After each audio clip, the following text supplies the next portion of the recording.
everything's still working. Okay, no one's frozen. No technical Looks issues. good to me. Put a cybersecurity, put a hacker and a network engineer in. So we can in a start room. shared chat. Oh, I didn't know that was a thing. That's kind of cool.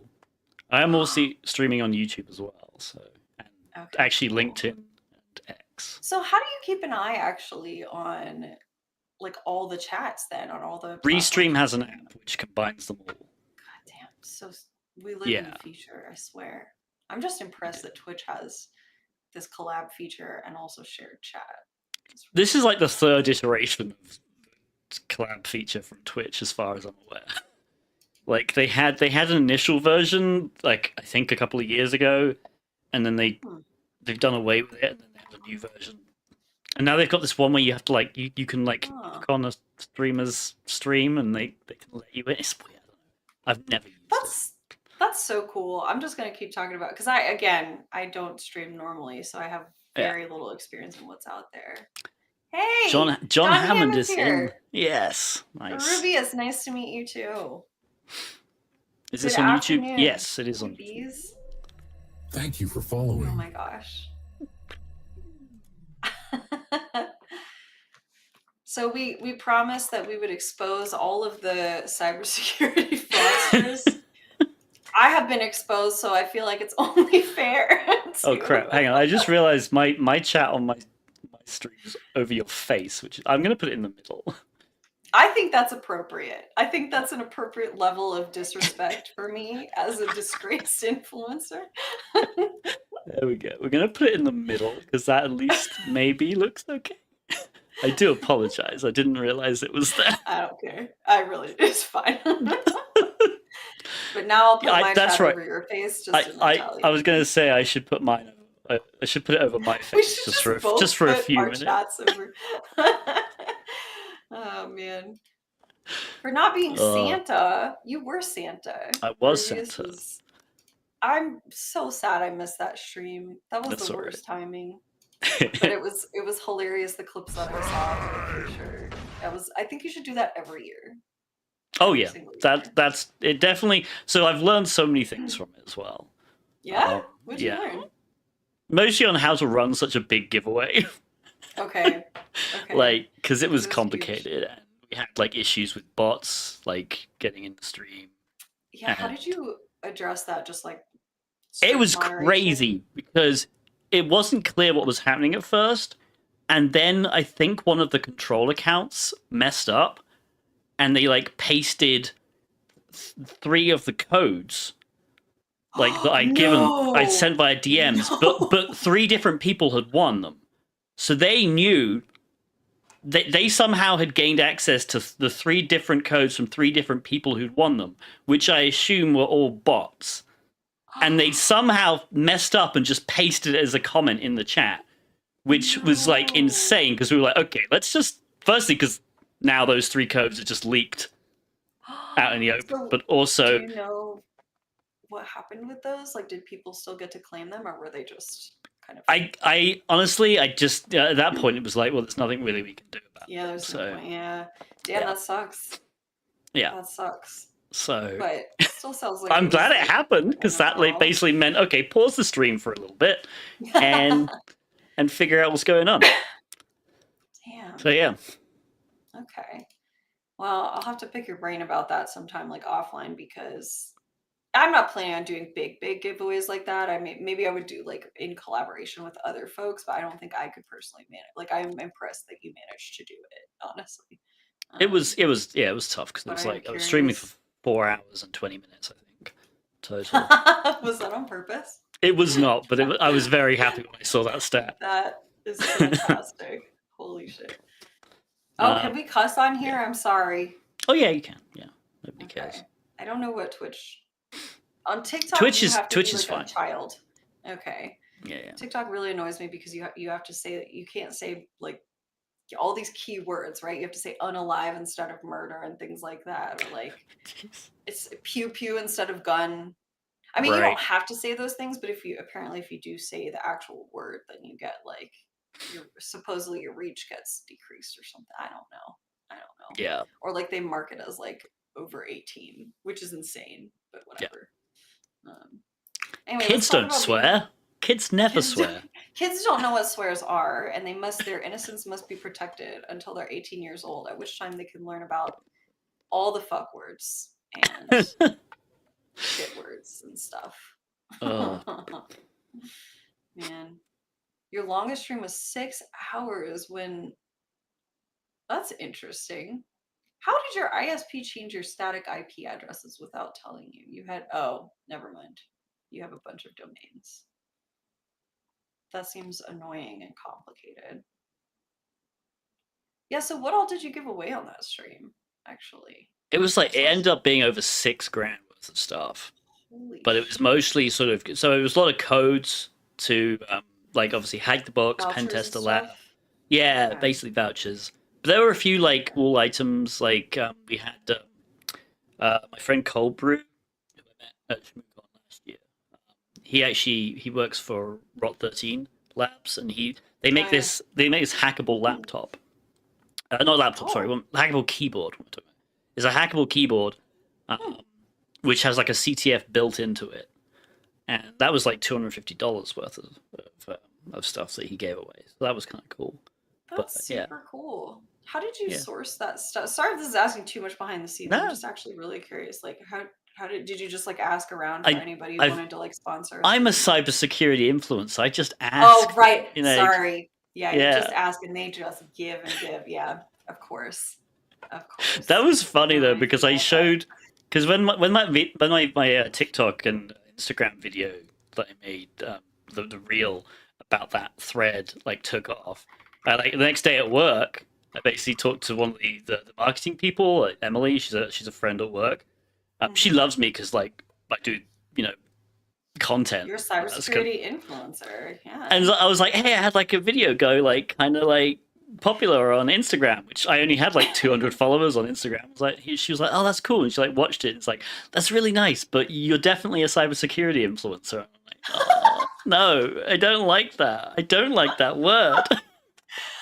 Okay, let's talk about that actually, because I think that is like one of the cruxes of this like conversation, of that whole like, maybe you could call it a debate, I don't know.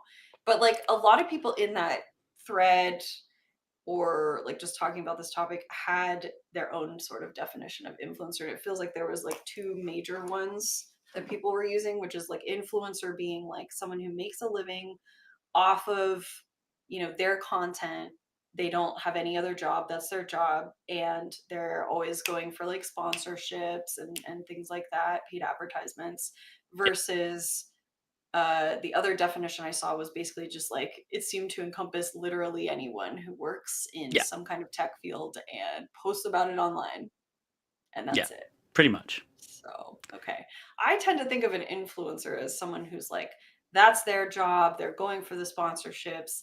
They are literally trying to influence you with like ads and stuff, which is under, they also make their own content, but if it's your job, you do have to make money somehow. So I'm not saying it's a bad thing, but that's what I think of when I hear influencer. But I don't think that's what a lot of people think strictly, right? Yeah. I mean, that's the thing. Most even people who do this full time, I feel like David Bombal. I'm pretty sure this is his full time thing, right? YouTube. Yep, for sure. I wouldn't call him an influencer. I don't think he would call himself an influencer. I would say he's definitely more of a content creator because it's like dispensing gratitude. Okay, it's just so you're odd. separating content creator and influencer. I mean, maybe Happy just New I Year. really don't That's like the fine. negative connotations of influencer Yeah. because I feel like Mhm. I don't know, influencers seem to get like I feel like influencers more like they're sharing their life and just basically always on social media. Like maybe I feel it's more of a social media thing because you're David Bombal thinking really of isn't lifestyle. active. Yeah, I'm thinking of maybe Well, just lifestyle influencers. Maybe I Now, shouldn't be saying. again, I don't have a problem with, because we all sort of have our own definition. I think there's definitely room for nuance, but I would call him an influencer, but not, Okay. with negative connotation, at least on my part. I like David a lot. Yeah, same. And I would call him an influencer because he takes sponsorships. It is his full-time job. And he's, I would say, like, by taking Thank you sponsorships, for you are following. literally influencing people, right? With your sway, with your charisma, with whatever content you're making. Like, if you're making an ad for a, company, there's a reason why that company paid you to make that ad, and it's Yeah. because they want you to influence literally people to buy their product. So I would call that influencing. But I understand, I think, what maybe you were saying about like the lifestyle people who are just like sharing everything about their lives and like always on social media. I think that's still influencing, Thank you probably. for following. Yeah. I don't know, like that's what it started as, but now it's like grown to encompass more, maybe, is my argument here. I don't That know. makes sense. Yeah. I think I have such a negative association with that word I think a lot of that I people just do. hate being described as it. Like, and I'm like, I definitely take sponsorships, but I'm extremely picky with the sponsorships I Same. take. Like, Same. I do, sorry, I don't like. It's just an issue I have personally, and I don't. I want to preface this by saying I don't blame any content creator for taking sponsorships of Mm, any kind, mhm, unless it's like unless it's honey, right? Like yeah. the honey thing is crazy right now, but like Yeah. so. But what I'm like more like for me personally, I just feel bad trying to like convince people to spend money on a project that I personally don't use or don't think is helpful. Like that would Yeah. be a big issue for me. Like I don't think I Okay. could do that. So like I'm happy to take like sponsorships from like Hack the Box and Try Hack Me, and because I use those and I think they're really good Yes. products. Yeah. So yeah, it's just difficult. But I think that's a very ethical way to go about it, for sure. I have literally, I'm gonna say some spicy things, but not super spicy. But I will say, I won't name any names. I will say I've heard tech influencers before tell me things like, I like that they want to be influencers for the free stuff that they get. Um, and they don't care whether or not like people are learning from their content or if they're saying anything novel. They just want to get sponsored so that they can get free things like makeup and right, clothes and stuff like that. And I've seen tech influencers like express this desire. Again, I am judging a little, like I'm not going to be a complete fucking liar about this, but I get it to a certain extent. It's not total judgment. Like they want the free stuff, they want a lot of money.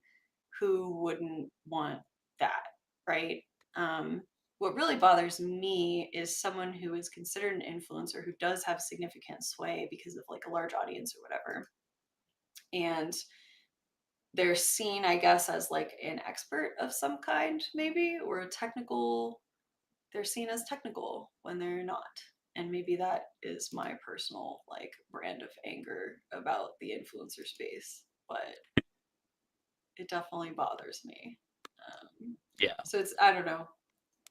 I don't know. There's a lot of room for like nuance here. What is an influencer anymore? yeah. I just saw I don't know. Rubius in chat saying, "Tib, she knows about you taking the makeup sponsor." If you got a makeup sponsor, who would it be? Like, who would you in your picky in your picky influencer brain? Who would you accept a sponsorship from? I don't even know any You want makeup me to apart name from like some? Do you know? Sephora. Like I know Sephora exists as a store. I actually don't know. I guess Sephora probably has their own branded stuff. It's like a Sephora and Ulta are like the places where they aggregate Yeah, makeup from other companies and sell it. They probably have their own stuff.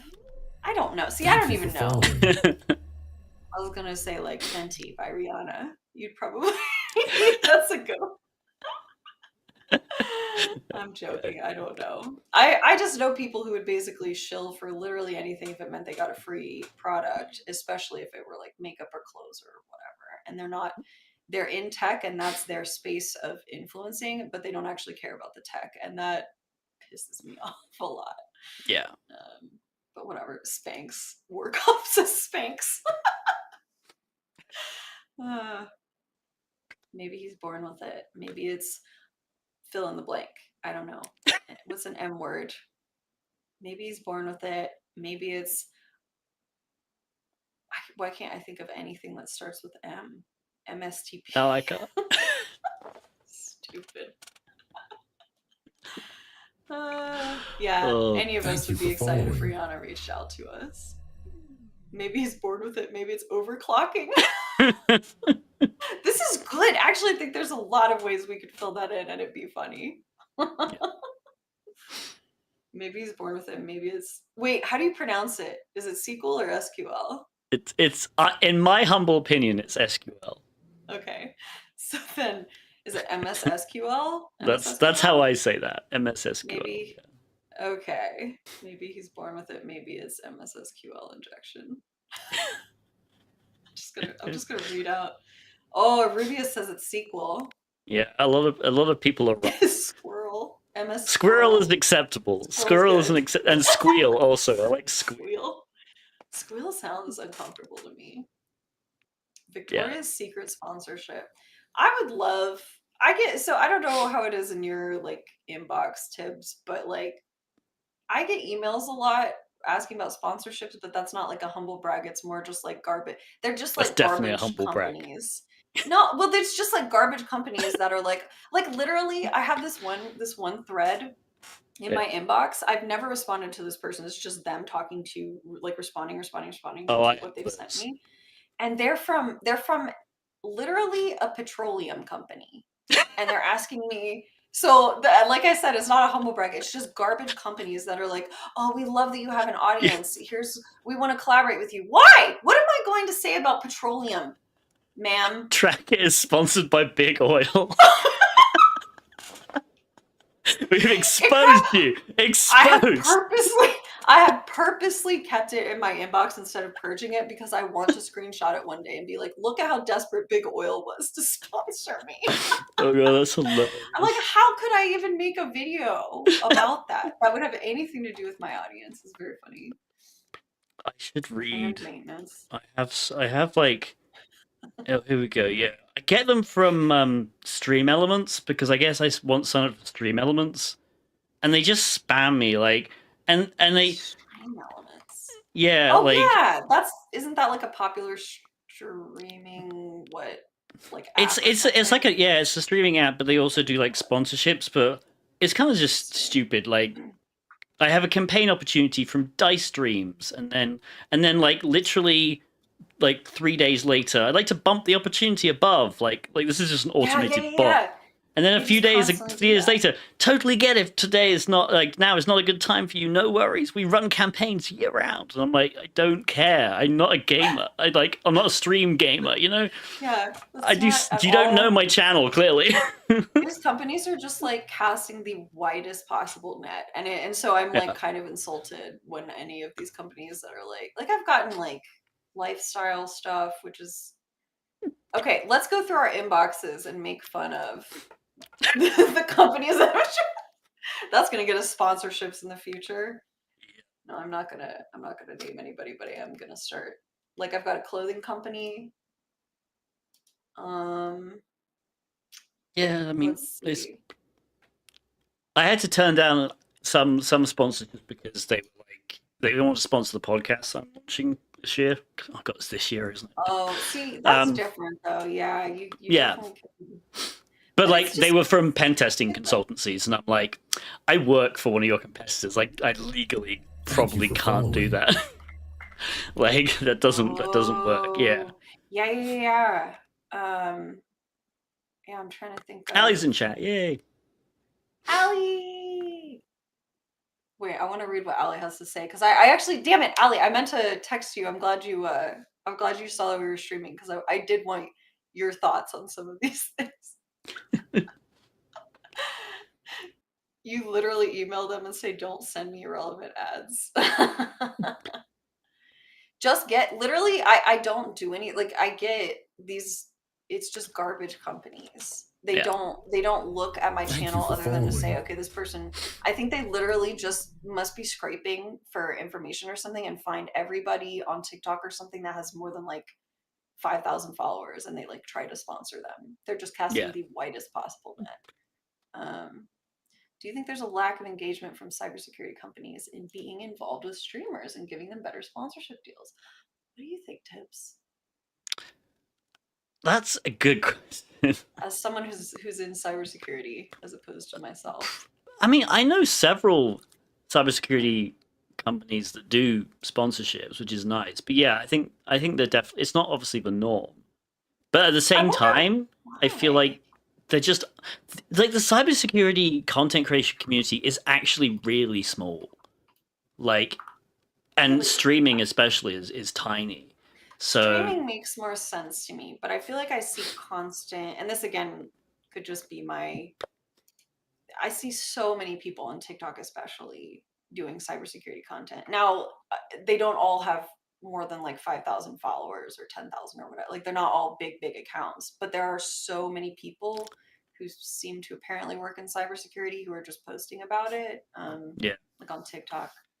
But I feel like TikTok sponsorships is probably Ali's literally FaceTiming me. Put her on. What are you doing, Ali? Ali, do it. Hang on. Put her on.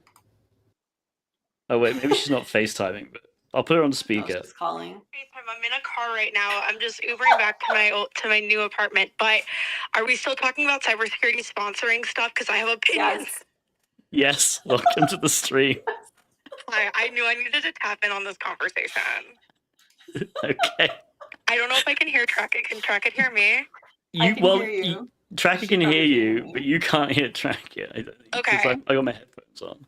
Okay, I'll just say this and add this to this conversation really fast. Coming from Tib3rius for 5 years and having to think about marketing and outreach and things like that, it really depends on the type of product and the company. And let's just be real, most of the people who are watching content are not the buyers in power. There are some companies in which using and attracting the buyers or attracting the non-buyers is the way to win. But generally, cybersecurity, you're always having to appeal to the buyers first and convince them that the product is necessary versus something like a software tool where it's like, I need you to use my language, I want you to use my library, I want you to do this, I want you to do that. Or you have enough people looking at a tool and making their life easier. Like that is something that will be helpful for getting sponsors on content. But something like cybersecurity, again, you really are having to approve to the like company at a legal level. So you're not going to find a lot of those people watching cybersecurity content unless their product is exclusively focused on consumers, which is then a completely different story because then those are consumer products and then they can work with influencers. But let's just be real, looking around there, on average, how many cybersecurity products are aimed at consumers? Not that many. It is mostly password vaults. Like I cannot think of a single product that is cybersecurity that is besides a password vault that is aimed at the average consumer. At this point, I feel like most consumers don't use virus protection. Like I can't tell you the last time I've had virus protection on my computer. And in the reality of the things, I feel like a lot of virus protection companies are actually doing virus protection for free, but don't quote me on that because the only virus protection I've willingly downloaded was Sophos, and I did it in college, and I've been raw dogging life ever since. Trackit said, "What about VPNs?" I said it ironically. I mean, it's debatable, isn't it? I think it's not. I think those are data collectors. Possibly. I want to hear more. Yeah, because we know they're data collectors. Okay. Yeah, they are potentially. Yeah. How can their numbers be so low? And they're like, oh, we don't collect your data. Okay, but what are you getting? What are you getting? Because your numbers are too low, and they're not advertising in a way to be cyber secure. Let's just be real. Their advertisements are like, oh my god, we really you want to watch Netflix in Canada, so you can watch RuPaul's Drag Race. I'm like, I do want to watch RuPaul's Drag Race. I think people vastly overestimate the cost of running a VPN company. Honestly, I think you can run a VPN company extremely cheap. Because I think I don't think there's no real requirement for storage. Actually, honestly, if they were capturing logs, it would be much more expensive. I think if you're just literally setting up a few spin-up servers, just forwarding traffic, bandwidth is extremely cheap usually, especially at data centers. So I think. So I've got a question for you, Tibbs. Sure. Do you think that the average consumer needs to use a VPN on public Wi-Fi? Yes or no? No. Okay, there's your answer. Yeah. No, I know that. I wanted to hear. The average consumer doesn't know, but yeah. Only If when like playing Raid Shadow literally, Legends. I feel like there's the real the biggest reason to use a VPN, honestly, is just to fake your IP address for some reason, and that's most likely for a lot of people just to try and get more things on Netflix. Like Yeah. Exactly. So it's Yeah. not a cybersecurity tool. Yeah, that's true. I'll go with that. Yeah. That's fair. Yay, thanks Yep. for calling in, Allie. Okay. That's my opinion. Okay, I'm about to pull up to my Anybody apartment. Alright. I'll FaceTime in and show face once I come in, and we can talk about how I'm a fraud. Okay, we'll talk about you. Let's expose Allie. Bye. All right, bye. That was so what I wanted to hear, right? Because I've heard my partner like rant about VPNs before and loved it because I didn't really know a whole Yeah. lot, and I have friends and family who are not like super tech savvy or anything will ask me like, "What VPNs do you recommend?" And I'm like, I don't use any VPNs. Like, I don't know. And they're like, Yeah. what? Like, I think that is because of Thank all you for this, like, very following. effective, but probably what it sounds like erroneous or misleading advertising. A lot of the public, like folks who are not super tech savvy, they think that is being secure, is having a VPN. Yeah, no, she's right. I changed my mind. I love it. I want to hear more about what it would take to run a VPN company, though. I mean, realistically, I don't think you have much overhead. Like, you don't Like, have I don't- storage, you said, right? So You don't. unless That's the you're thing. You trading don't for really information. need storage. If you are actually doing logs, which honestly, I feel like a lot of VPN companies aren't doing Dispensing logs. gratitude. I think it would be, Gratitude. especially the Mr. ones. Streamer. That Oh my would God, be sorry, good. I got so many alerts. Mostly because, I mean, especially in like the US, you don't need logs. Like there are a few countries where you have to like keep logs of stuff, but like it's just that the fact of the matter is, bandwidth is generally very, very cheap, and Okay. all a VPN company really is moving packets. They're just you That's fair. you just have to run a few VPN connection Thank you for points following. and then just forward the packets somewhere else. So it really isn't that complicated, and it's not that expensive. So yeah. I think that's really interesting. Okay. You can spin up an open VPN server and a VPC in less than 10 minutes. Yeah, that's true. Yeah, okay. People also, this is interesting. All right. People also mistake purpose of VPNs, e.g., a VPN from a cafe to my home network makes my connections more secure, but VPN to some random company where who knows what they're doing with the data. The only thing it does is help with breaches where people are trying to match IPs to accounts. Interesting. Yeah, that's true. See, I don't know a lot about this. I literally worked in ISP once for a while, but barely ever had to deal with VPNs. I've done like GRE tunnels, but that is not a VPN. Like, I know tunneling-ish, but that is not the same thing.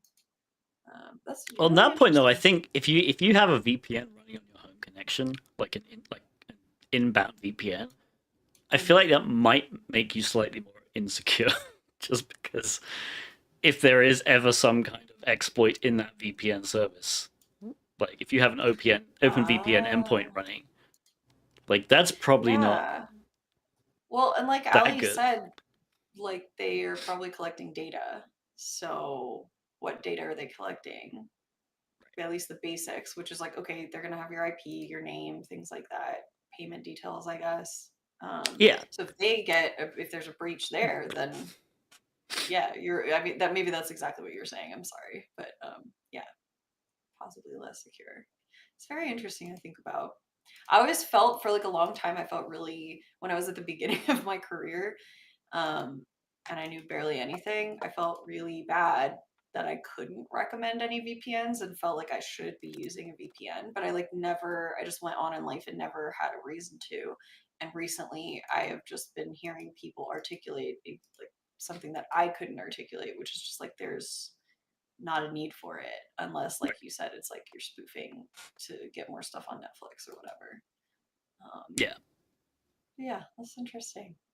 What were we talking? There was a sponsorship sort of like we were talking about sponsorship though with VPNs. It came up.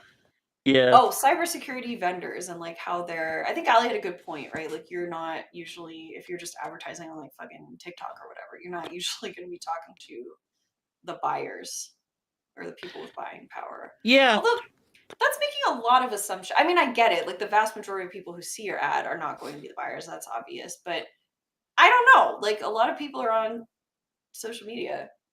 Yeah, And that's the thing. I honestly think if you well, especially like the more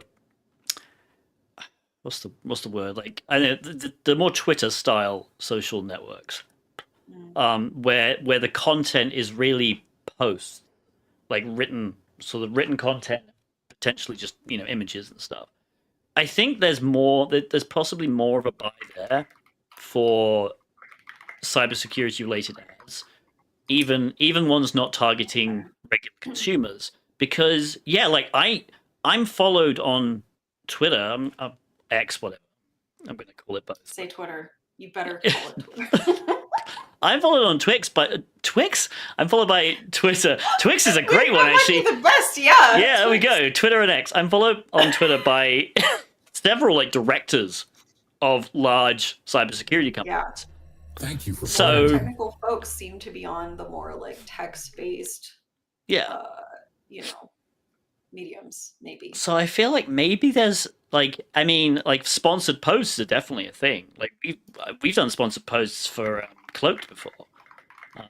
Oh yeah. That time we played Among Us, and Cloaked basically paid us to play Among Us, which was awesome. But that was amazing. That was really fun. P.S. If anybody out there is affiliated with anyone, it would be great to have another sponsored gaming game.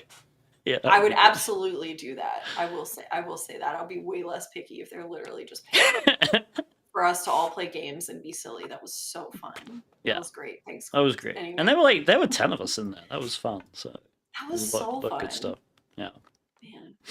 Yeah. Anyway. But yeah, I feel like I think you could definitely argue there are people with buying power at large corporations. Yeah, because it's not like see my stuff. Yes. They're not going to see my videos. That they're probably not going to see video content that I put out, because that's mostly educational and aimed at beginners.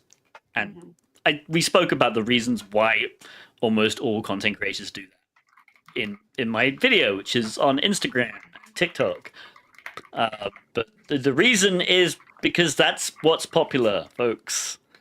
Like that's literally what gets views, is the more beginner stuff. Yeah, and let's talk about that, right? Like I understand a lot of criticisms of like influencers or content creators or whatever, especially in tech or whatnot, right?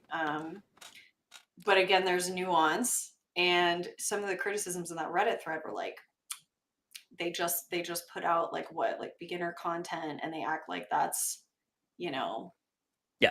What did that person say? They act like that's like being an expert, or they act like that's them showing off their field when it's not actually what they're doing. They're just like creating the most, the least common denominator. They're trying to, or no, that's the wrong word. You know what I'm saying? Like we're casting a wide net as influencers, and a lot of people don't like that.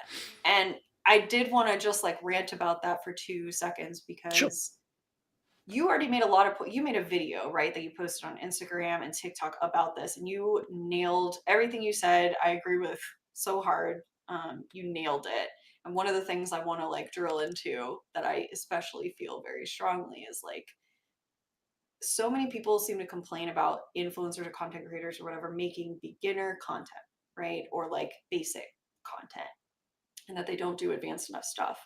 I've done advanced stuff, not super advanced because that's extremely expensive to do, but I've done pretty advanced stuff in the past. It's just nobody seems to realize that, because no one fucking watched the videos, right? Like I've put it out there. I've put lots of hours and time and effort into more advanced stuff. Like a couple years ago when I first started on TikTok, is no views at all, barely any likes. Most people don't understand it. And it's like, that's the sort of contradiction about content creation, is that you do want a lot of people to see your stuff. And if you're a true influencer and you're like actually trying to make money off of it, it's not going to be a good ROI at all if you make like advanced content, because no one's going to fucking watch it. And if they do, they're just going to be like, what is this? Right. So it bugs me when I understand to an extent, right? There are some people definitely exploiting that and who are not technical at all. But there are also many, many, many technical folks like yourself, and you do a lot of beginner content, because who's going to watch the super advanced stuff? I don't know. Yeah. Anyway, that's my rant. Thanks for listening. Yeah. No, it's valid. And the point I made in the video was like, you can absolutely, and there are some people who do make advanced content, and they do it like a lot of them do it for a passion project. For a lot of us though, even if you're doing it because you want to put it out there, if your video is getting no views, it's very easy to think, well, it's getting no views because nobody's really interested in this as much as I am, or Yeah. I'm not really helping anyone by doing this content. Yeah, it's discouraging. Exactly. It can be extremely discouraging to even because what's the point of continuing if the only reason you're really creating content, or at least the main reason you should be creating content, is to reach people and educate them. And if that's not happening, or at least the stats don't show that happening, it's very easy to be just like, well, I guess there's no point in continuing. Right. So yeah, that's unfortunately why we have to make some weird, cringy thumbnails for YouTube videos, because it at least gets people to click, and then they stay around, and maybe they subscribe, and then you've got more people watching your content. That's always just feels good. So I will say, like, I'll echo that, right? Like it is very discouraging when you put a lot of time and effort into something, and then it's just sort of like a lackluster or barely any response. But I also, as far as beginner stuff, when I first transitioned over to TikTok, I specifically did it partly because Twitter was going away and I wanted to find some kind of community. But mainly for a long time, I've been thinking I want to reach women and girls. And I want to show that network engineering is, or like tech at least, is like a very viable, good place to be career-wise. And I'm not going to reach a lot of women and girls talking about like the BGP finite state machine and like how to drain traffic from a link so that you can change the call, right? Like they're not going to watch that, unfortunately. I would love to do videos on that, and it's not saying I wouldn't ever, but how are you going to reach beginners? How are you going to encourage people in general to get into a thing if you start them out with like the craziest, most advanced content, or like just drop them in the middle of something like that, Yeah, no, absolutely. There was a great post that caused a lot of I don't want to say controversy, because it wasn't really controversy, but it caused a lot of debate on Twitter. Yeah, which was the Hacking the Art of Exploitation book. And somebody saying basically they found it dry and that they wouldn't recommend it to beginners. And it was kind of funny because this is another problem I have with especially people on Twitter, is reading comprehension is not very strong. And I probably also mess up sometimes with that. But like there were people who were saying, well, it's not a book for beginners. Like, why are you saying this? And I'm literally reading it like the person who posted it literally said she didn't recommend it for beginners, and you're basically agreeing with it, saying this isn't a book for beginners. Well, cool that you agree. Like a lot of people agreed, but were still like angry for some reason. It was like, why did you point this out? Like, okay, sorry. This is just my. Do we want to hang on? Can we just pause? Yeah. Do we want to invite Ali to the thing? Oh, Ali, I'm sorry. Yes, yeah, absolutely. Ali, do you want to join the actual call? Because I can invite you. I think you might have to add another. We'll figure it out. Oh, but I can. Thing. It wasn't too difficult to set up. Yeah. Okay. Invite guests. Yeah, Ali. I love Ali's yelling in the chat like, "Show me a content creator who makes advanced content that's engaging and interesting." Mic drop, right? Like, yeah. Because the problem I know. There we go. Ali's here. I'm gonna have to move the chat again. Here we go. Ali. Okay, you're muted, Ali. Oh no, is it muted my end or you? I'm on my phone. There we go. Oh, there we go. Excellent. I have so many feelings about this. God damn And it. like, I immediately, as soon as you brought up hacking the art of exploitation, I'm literally like, I need y'all to hear my thoughts and opinions on this, because like, Absolutely. I'm literally leading a book club on it right now. And I'll say this to the audience. Oh. Show me one content creator who can take this content and make it engaging and not be called teaching introductory content. Because the second that you make content understandable to the average person, everyone's going to snap back and be like, oh my God, they only do intro content, blah, blah, blah. They're not a real content creator, blah, blah, blah, whatever. The second that you start doing like advanced content in a very like understandable way, that's called gatekeeping. Yeah. I don't disagree at all. Yeah. My friend literally just walked in, so that's why I was like, this is my friend on chat knows him. Hey, But welcome to the stream. Yeah. Oh, cool. Yeah, this is like literally as you walk in. You're live right now. You're live on 3 different channels, I feel like. I overheard a bit of what you're saying, but I agree. I don't think there's anything wrong with making quote unquote intro content, because it's a well that never ends, right? Like what's advanced to you is also intro to someone else. There's literally always someone that's going to nerd snipe you and be like, actually, I learned this my first year PhD. It's super easy. Like the Shy Hat in chat actually had a good point to add on. Another thing about cybersecurity content is that by the time, and I think this applies to a lot of stuff, right? By the time people are not beginner level, then they're usually doing the self-learning thing. So they don't need this demo content, right? So they're not necessarily looking online for the advanced content. They're learning it themselves, right? So yeah, that's a good point. Yeah, but also I think specifically in like cybersecurity, I think one of the issues, and this is kind of like I put this in chat. Show me one content creator who's like big who is doing advanced content, and Tib3rius did like low live overflow, but like in the scale of the community and the reach of like of the content creator world in general, tech content is so hard to get like eyes on and get acknowledgement on from platforms, brands, and the like, because cybersecurity is niche, tech content is niche. If you notice, all the major tech content creators are hardware reviewers. They are hardware reviewers. They're like, look at this, look at my phone. It's so beautiful. It's so amazing. I love my phone. It's got this much. I don't fucking know what a terabyte is. Are you I your fucking computer. I bought my computer. I'm sorry. I work in tech and they call that tech content. No, that's not tech. Maybe that is so much of the tech category. You're totally right. And the issue is that compared to fashion, food, beauty, hardware, cars, everyone uses fashion, food, beauty, hardware, cars. Everywhere you look, there is going to be a car, there's going to be fashion, there's going to be food, there's going to be beauty content, and there's going to be cars. Like, that content is a universally applicable thing, so everyone relates to it. So you're going to get a lot more brand recognition, and so you're going to be able to do more advanced content.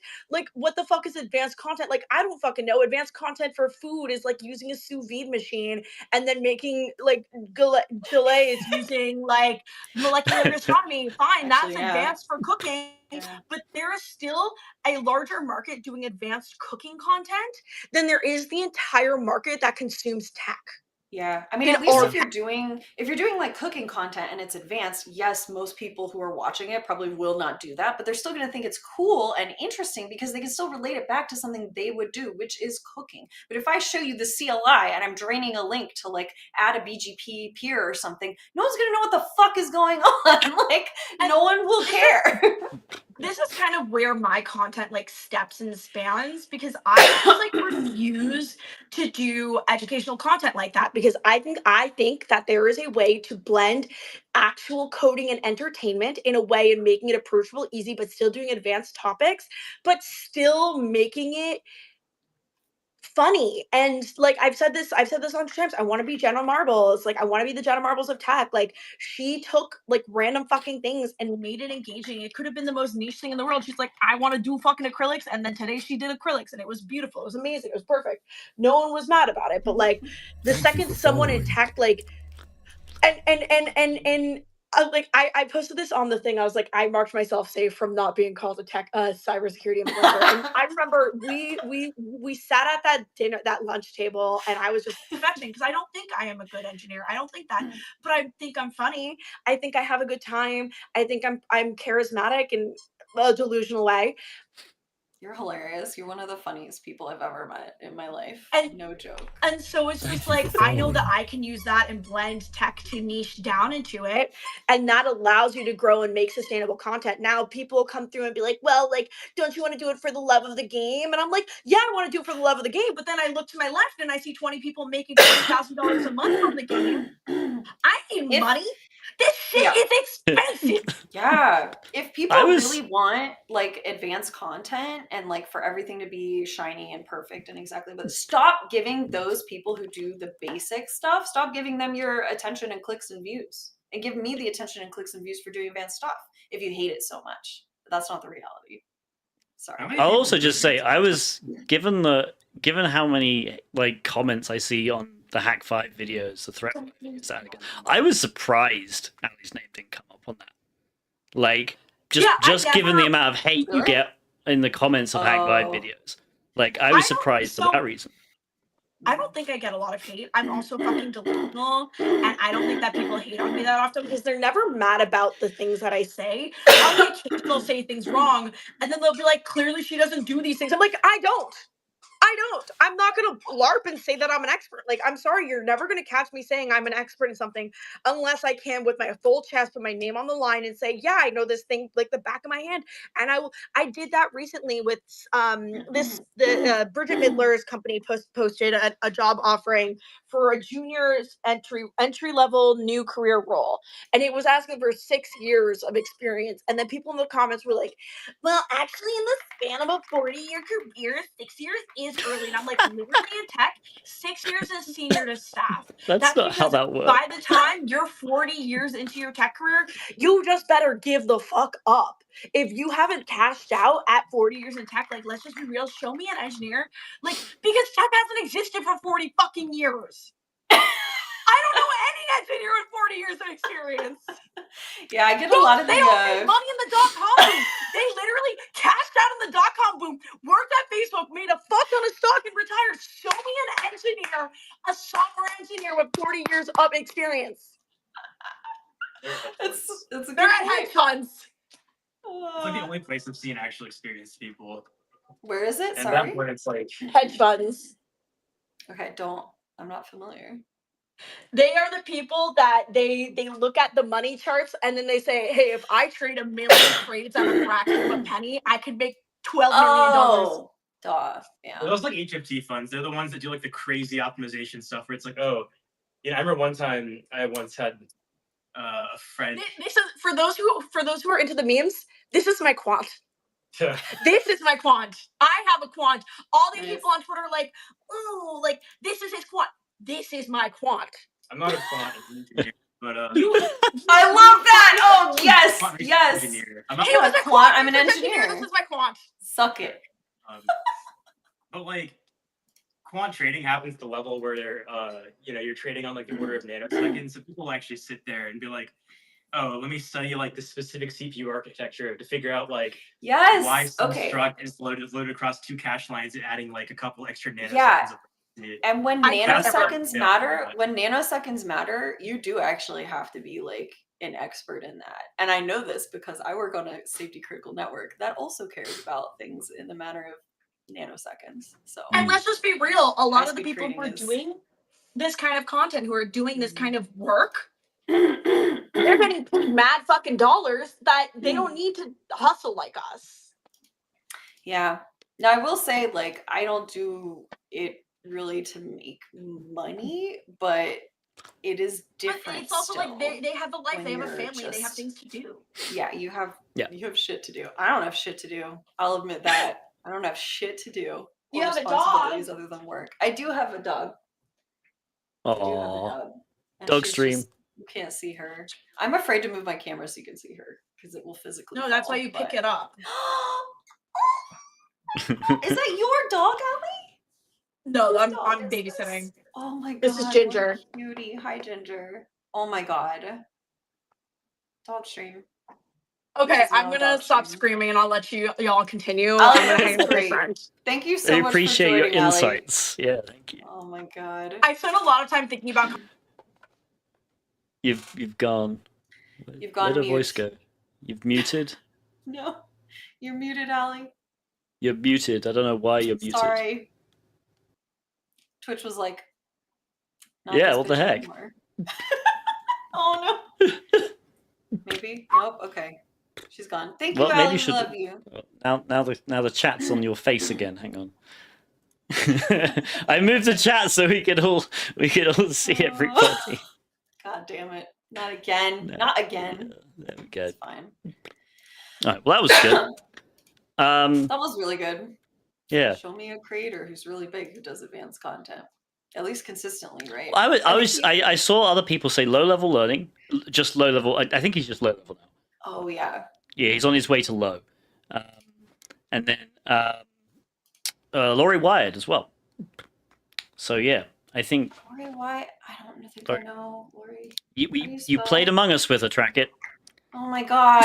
And same with low level, and I didn't know. Yeah, the other day, like Trackit was, I don't think I know low level. It's like we played Among Us like several months ago, Trackit.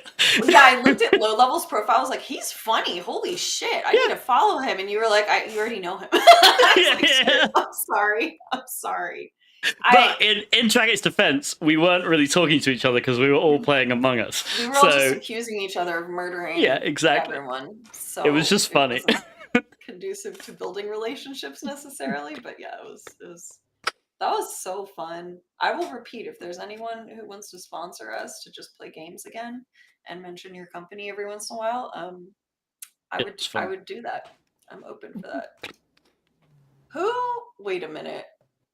Someone fucking emailed me 30 minutes ago, and the title of this email says, "What are your opinions on petroleum?" Which one of you did this? That's awesome. Good afternoon. I'm a big fan of your content. Could you please advise on your favorite form of petroleum? God damn it. Which one of you did this? Oh, shit. Oh, boy. Happy New Year, fix it. Oh, my God. Yeah. I think John Hammond had a good question, which is, are these content pieces considered advanced because it is reverse engineering and binary exploitation? Yes. I don't do any of that. I think potentially because it's honestly like it's such a niche subject in like cyber in tech. Are we talking about a certain creator's content, or are we just talking about like Low Level and Laurie both do basically reverse engineering. Oh, Laurie Wired. You should. I'm yeah, sorry. Laurie Wired. I thought you were saying Laurie Wyatt because I'm an idiot. No, sorry, Wired. It's my so accent. Sorry. Terrible accent. I love Laurie. I know who she is. Okay, good. I was gonna say that would be weird if you didn't know Laurie. But... It would be weird. Yeah, Laurie's so smart. Yeah. I think just because it's such a niche subject, like just not many people do it. Any of it is really advanced. Although it probably is advanced. I don't mean to like. There's like you can definitely like it, I don't know. It's complicated because I feel like you can definitely learn it, but I feel you have to learn a lot to maybe get into it. If that makes sense. Like there's a lot of prerequisites, I would say. Whereas stuff like web app hacking, like I'm an expert web app hacker, but honestly, to get into web app hacking, you don't really need to know that much. Like you can kind of just stumble and teach yourself web app hacking. It's not that complicated. Mostly because it's a text-based protocol. Like that's the thing. Like it's so easy, and you can just and there's so many different tiny little bits. Like you could just focus on cross-site scripting for like a month, and you can do bug bounty from just cross-site scripting without knowing any of the other stuff. But I don't know what that is, but I believe you. I think you're speaking to your cybersecurity audience at this point because I have no idea. Yeah. You're not in cybersecurity, Trackit? What is this? No. I'm sorry. Such a fraud. We've unmasked. I know we're unmasking me, and I'm the biggest fraud in cybersecurity technically because I am not in cybersecurity, but somehow Somehow people think I am. I think I don't know, whatever. I'm glad I have a lot of friends in cybersecurity. Yeah. I appreciate you guys. Yeah, you It's want your like you money back? make That's fine. I mean, you make tech content, which is obviously tech is cybersecurity adjacent.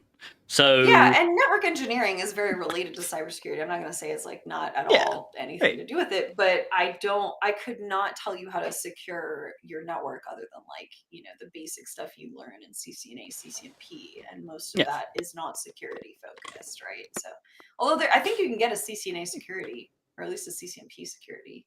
So you can't Possible. do that. It is not me. That would be interesting to look into though. I'm in network engineering. Network engineering is essential for cybersecurity. Yeah, that is very true, right? I think knowing network engineering is a very good thing. Knowing nothing about cybersecurity myself, I think network engineering is very important for cybersecurity. But yeah, funny story. My partner is in cybersecurity, and when we met, and we're like getting to know each other, he was like so impressed that I had a CCNA, and I was like, that's not impressive. That's like the basic. And he's like, no, that's really impressive. And I was like, thanks, but I'd rather have a CCMP or a CCIE. I just thought it was funny. He was like, you could get a job in security like that with your CCNA. That's so advanced. I was like, you have a CISSP. What are you what? I just think it's interesting, but it seems like network engineering would be helpful for cybersecurity. I don't Jason feel like Haddix I do that job. Yeah. Jason Haddix in chat, he makes a good point. Like the thing is, who cares? If someone's putting any content out there, we should be thankful. When I was starting, there was nothing. We had to learn by research and manuals. So I'm just thankful we have a content community to help now, which I absolutely love. Yeah, I agree. That's really nice. And that's another thing that I mentioned in the video that I made was like people complaining about like, oh, this influencer doesn't know, basic stuff. It's like some content creators like are beginners. Like that's the thing, and there's nothing wrong with being a beginner and making an interesting. Hey, look, I discovered this, or this is my experience on Try Hack Me doing this like easy room. There's nothing wrong with that. That's like, helping people learn still. Yeah. Yeah. Yeah. There's a couple of really good folks that are in cybersecurity that I've seen stream themselves learning, and everyone. Trash Puppy basically streamed for a whole year. Yeah, she's like made it her full-time job, learning cybersecurity on stream. So yeah, like, and that was good awesome content.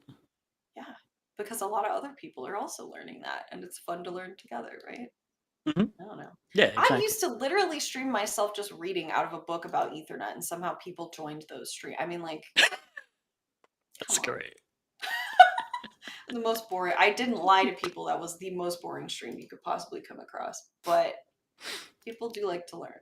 We should do like a charity stream where you have to read like the whole TCP/IP illustrated. Like, oh my god, I would read 3-volume. I've been thinking if I find a cause that I could do this for. What the fuck is it? Yeah, see, I got like a request to sponsor from like literally iced tea vodka company. Anyway, if I could get a if I could find a cause and like the time to do this, I would absolutely read like if people paid a certain amount for me to read an RFC, a specific RFC on stream, I would do it. I would do like a really long charity stream, just like reading stuff. That's easy and funny. Yeah. Packets and vodka. No, there's a stream. Yeah, I have too many physical books about networking to be like happy about it anymore. RFC 1918. The problem with any kind of charity stream is you have to keep it engaging. It would be easier to get people to pay you to stop reading.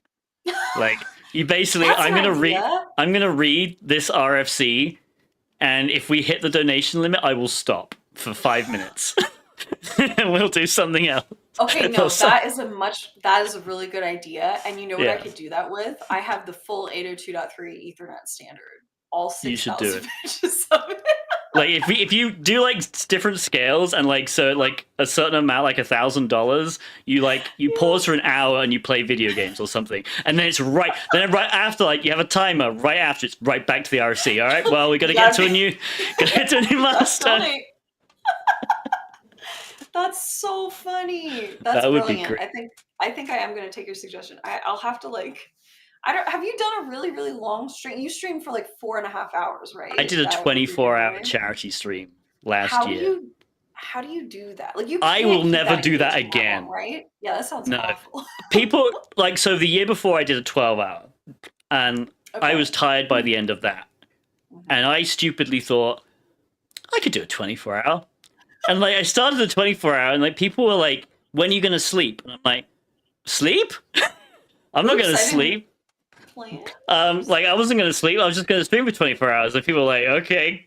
Like people knew. Like, by the end of it, I was just like, "Oh, it's like, So yeah." you made it though. Oh You yeah, made oh it yeah. 24 hours. I still have the video, because I Oh recorded the entire thing. my God. But Yeah, you should have done like a before and an after of the stream. yeah, I said that afterwards, if I ever do that again, it'll be like 12 hours, like back to like not back to back, but 12 hours on a Saturday, 12 hours on a Sunday.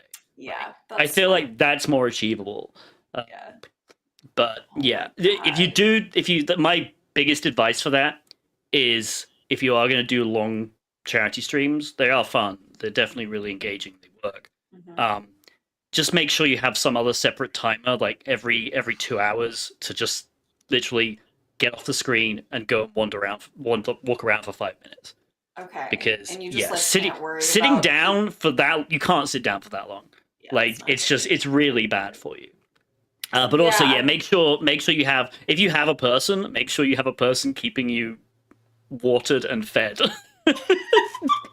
Honestly, like seriously, that's also a big thing. I think I could get my person to do that. Yeah. Fairly supportive. I like I've seen, man, I wish I could think of the name of it's like an organization that does charity like gaming streams. There might be probably a lot of them at this point, but I had a friend who used to do the 24-hour streams, but at one point I know he did like a relay race where he would do like 6 hours and then someone else would do 6 hours and so on. Yeah. I like that. It was like the same stream, but people got rest and stuff. Yeah, that works. I wish I could stream myself. I probably could do this, maybe. I wish I could stream myself just destroying network equipment with a sledgehammer. That would be quite the workout if I did it for that long. Yeah. But Thank you for following. yeah, a lot of, you know what? This is good streaming ideas. Thank you, because I need to think of some stuff for 2025. Yeah, you just gotta have like different levels that you reach to celebrate stuff, because that's the thing. If you have like one end goal of raise $10,000 and you don't have anything breaking it up, then it's just like you need those like little boosts, like, oh, we reached $1,000, we reached $2,000, we reached $3,000. Those are good boosts, because, and also, you know, they mean you can do other things. You can have a little mini celebration, and you can do something for the content. That's Yeah, smart. I that's feel like though if I did, I would not be able to have. No, I don't have the streaming presence to like get a lot of people. I don't think I would. What would my real? I feel like you absolutely do. And what you're saying is crazy talk right now. Really? I don't know. Well, I appreciate that. I guess I'm just not used to streaming. I'm just not used to You're used to like the short form content. That's the problem. Yeah, I'm so used to that brain rot, you know? I gotta. But you were gaming the other day and you got like quite a few people watching, so I don't know how to see how many people are in my stream now I think about it. If you go to your stream right now, I'd have to be looking at it on the app, right? Sorry, everybody. This has become the TracketPacer learns how to stream. You have 85 people watching right now. Oh, hell yeah. Specifically you. So, aw, thanks, guys. Yay. Oh, I see now. Yeah. Software and game. I did it right. Combined for 152. You did what? Okay. I did it right. I did all the notification stuff. Nice. I'm in the right category. And the title is correct. It's not Juniper voucher giveaway anymore. So people were telling me, oops, I streamed yesterday or a couple days ago, a while ago, and it was all wrong. It was all my previous stream before that. Jason asked, Tibbs, do you feel like live streaming is more or less work than this video? It's so much less work, it's hilarious. Oh yeah. Like, because I stream for 3 to 4 hours usually twice a week, if I can. And I don't plan any of them. Like, we just do whatever. Like, sometimes I'll have a vague idea of what I'm going to do, and it just goes, and if I make mistakes, I make mistakes. Yeah, and I don't have to edit anything afterwards. If I make a 10-minute, like the Try Hack Me videos that I made, so I made 2 Try Hack Me videos for Advent of Cyber. One was like 20 minutes, one was I think 12. Like both of them took, oh my god, probably close to 10, maybe 11 hours total Editing is of so intense. yeah. It was a combination because obviously you have to do all the prep. So I had to actually complete the rooms myself first. Then I had to write like intro script and everything. So this is another thing, and this is probably a me problem. I have Tourette syndrome, so the outtakes are numerous.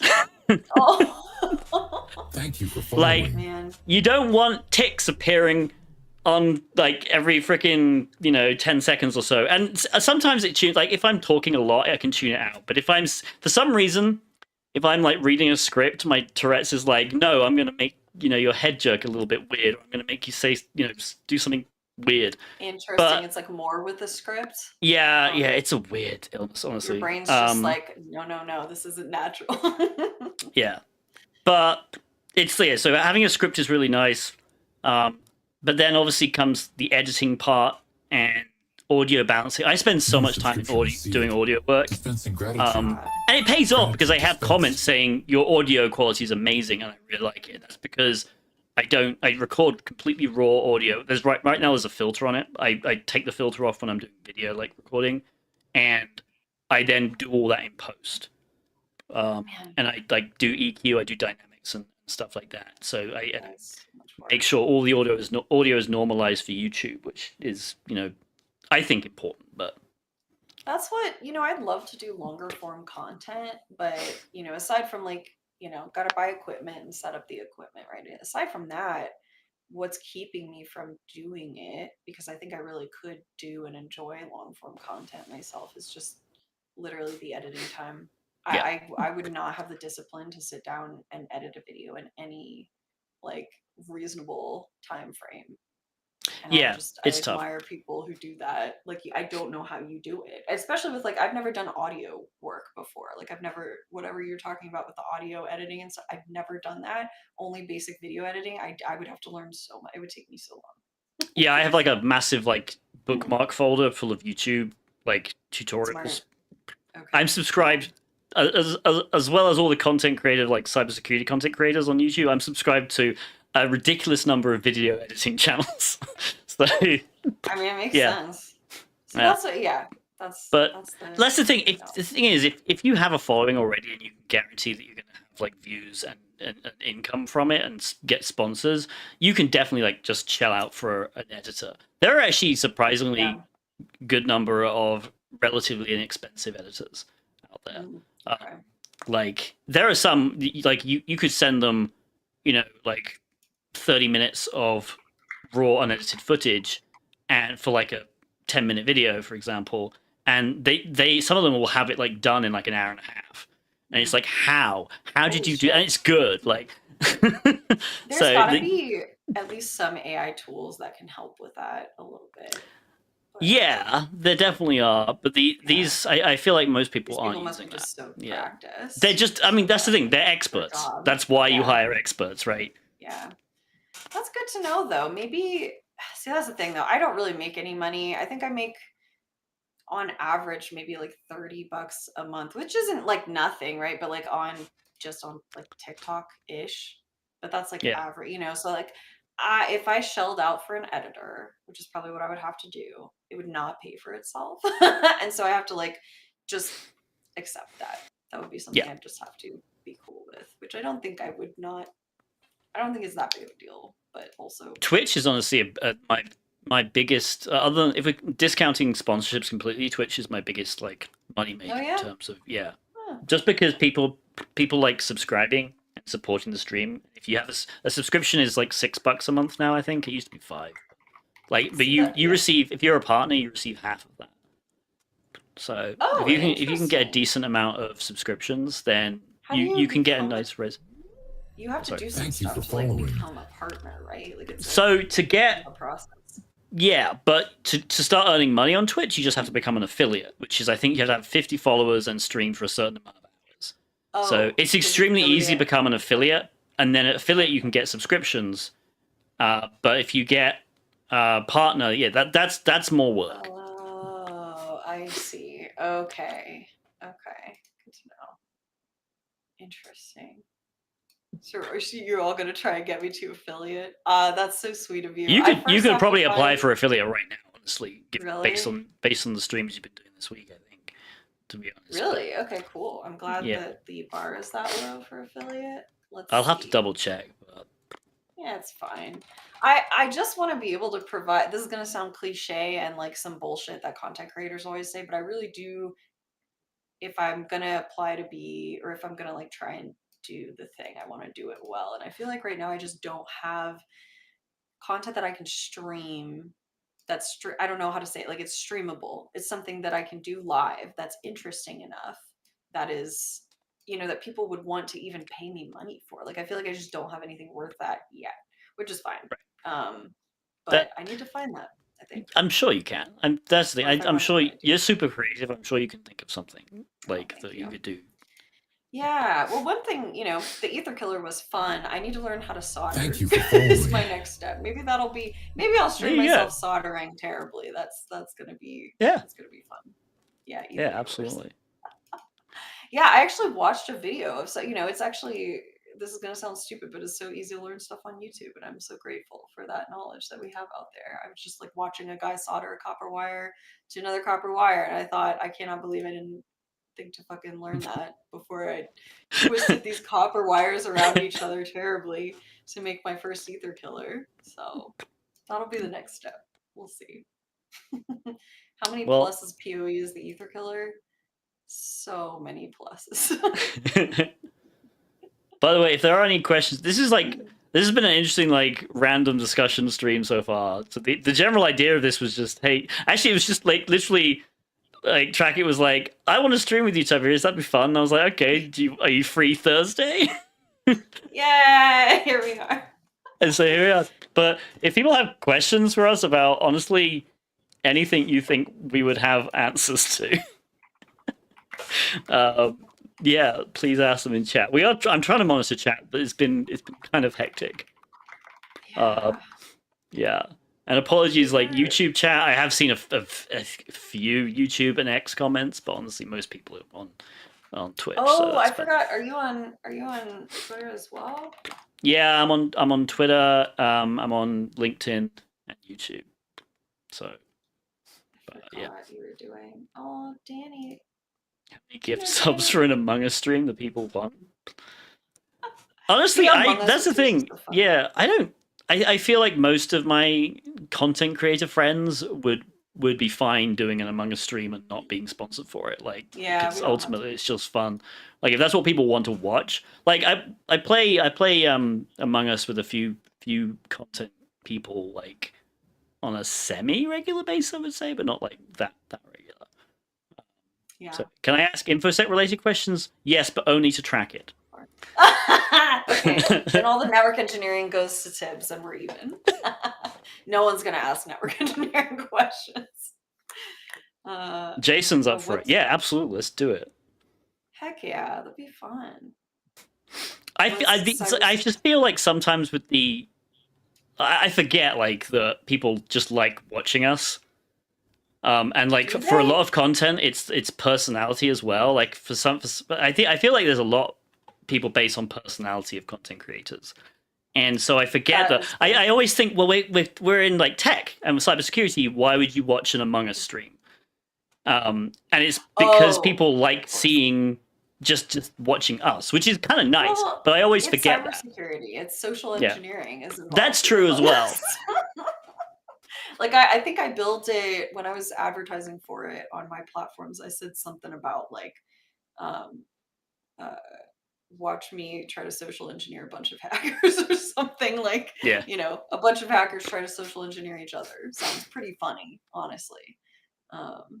Obviously like a bit of a painting with a broad brush, but it's just like a funny, I don't know how many of y'all are hackers or not. Maybe you all are, who knows? To me you are, because I don't know anything. Another NetEdge question, are computer networks in aerospace purely based on layer 2 technology like Ethernet, or is something like IP and or routing protocols in use? I cannot I know you're Yeah. just asking about computer networks in general in aerospace. Here's what I'll say, because I can't talk about my network at all. The sky's not the limit anymore. I guess technically it's space. You can anything and everything. Sorry, I'm thinking of how to answer this in like not a crappy way. Like when someone designs a network for space, every company is different. First of all, every vehicle is going to be at every company is going to be different, even within the same company. The networks on different vehicles, depending on what their purpose is, will be different. And you have to think about things like radiation and temperatures and vibration. And radiation is a really big deal. And based on your mission, so how long are you going to be up there and how long are you going to be exposed to radiation, which parts of, like for example, New Glenn, my rocket, the stage that deploys the payload, stage 2, that's up there for much longer than stage 1 is going to be, because what the point is that it launches, it separates the stages. Stage 1 goes back down to Earth to be reusable, and stage 2 just up there and like deploys the payload. So stage 2 has a lot more radiation, and we need to account for that, right, in our design. So depending, that's what our mission is. And so depending on what the mission is of the vehicle, you have to account for certain things like that. So anyway, all that is to say, anything you can do, if you can solve it with whatever protocol, it could be literally anything. You just have to make sure when you're designing that network that you assess the risks and that you know how things are gonna act. So I can only be vague, but mostly because I don't know any other networks except for that. So anyway, hope that sort of answered your question. Yeah. Hardening is a much different concept in space networking. Yeah, because obviously we do care about regular hardening that you would think about in like a data center or cybersecurity or whatever, right? Like we have cybersecurity concerns, of course. We care about that. So we obviously have a plan for that, but also physical hardening for like radiation and temperature reasons is also a huge deal on a spacefaring network. Whereas, like on Earth, you don't have to care so much about things like radiation. Temperature does matter, but not to the extremes, right? That it would be. So, Jason asked, favorite fiction and non-fiction book for both of us. Oh, you go first. I have to think. I mean, so I got 2 answers for my favorite fictional book, and they probably just showed that I'm not a big reader.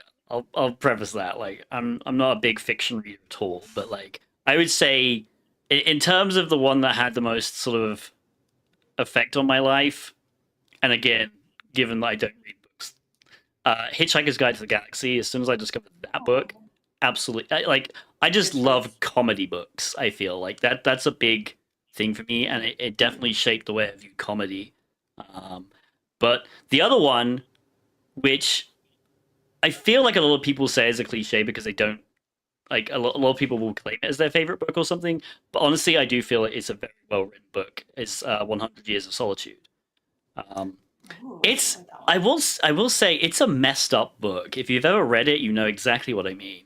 It's extremely messed up, but it is very well written. And so they're my 2. Like I said, it depends on. Yeah, if you accept Hitchhiker's Guide to the Galaxy as a legitimate book, of course, yeah, then that's probably one of my favorites for sure.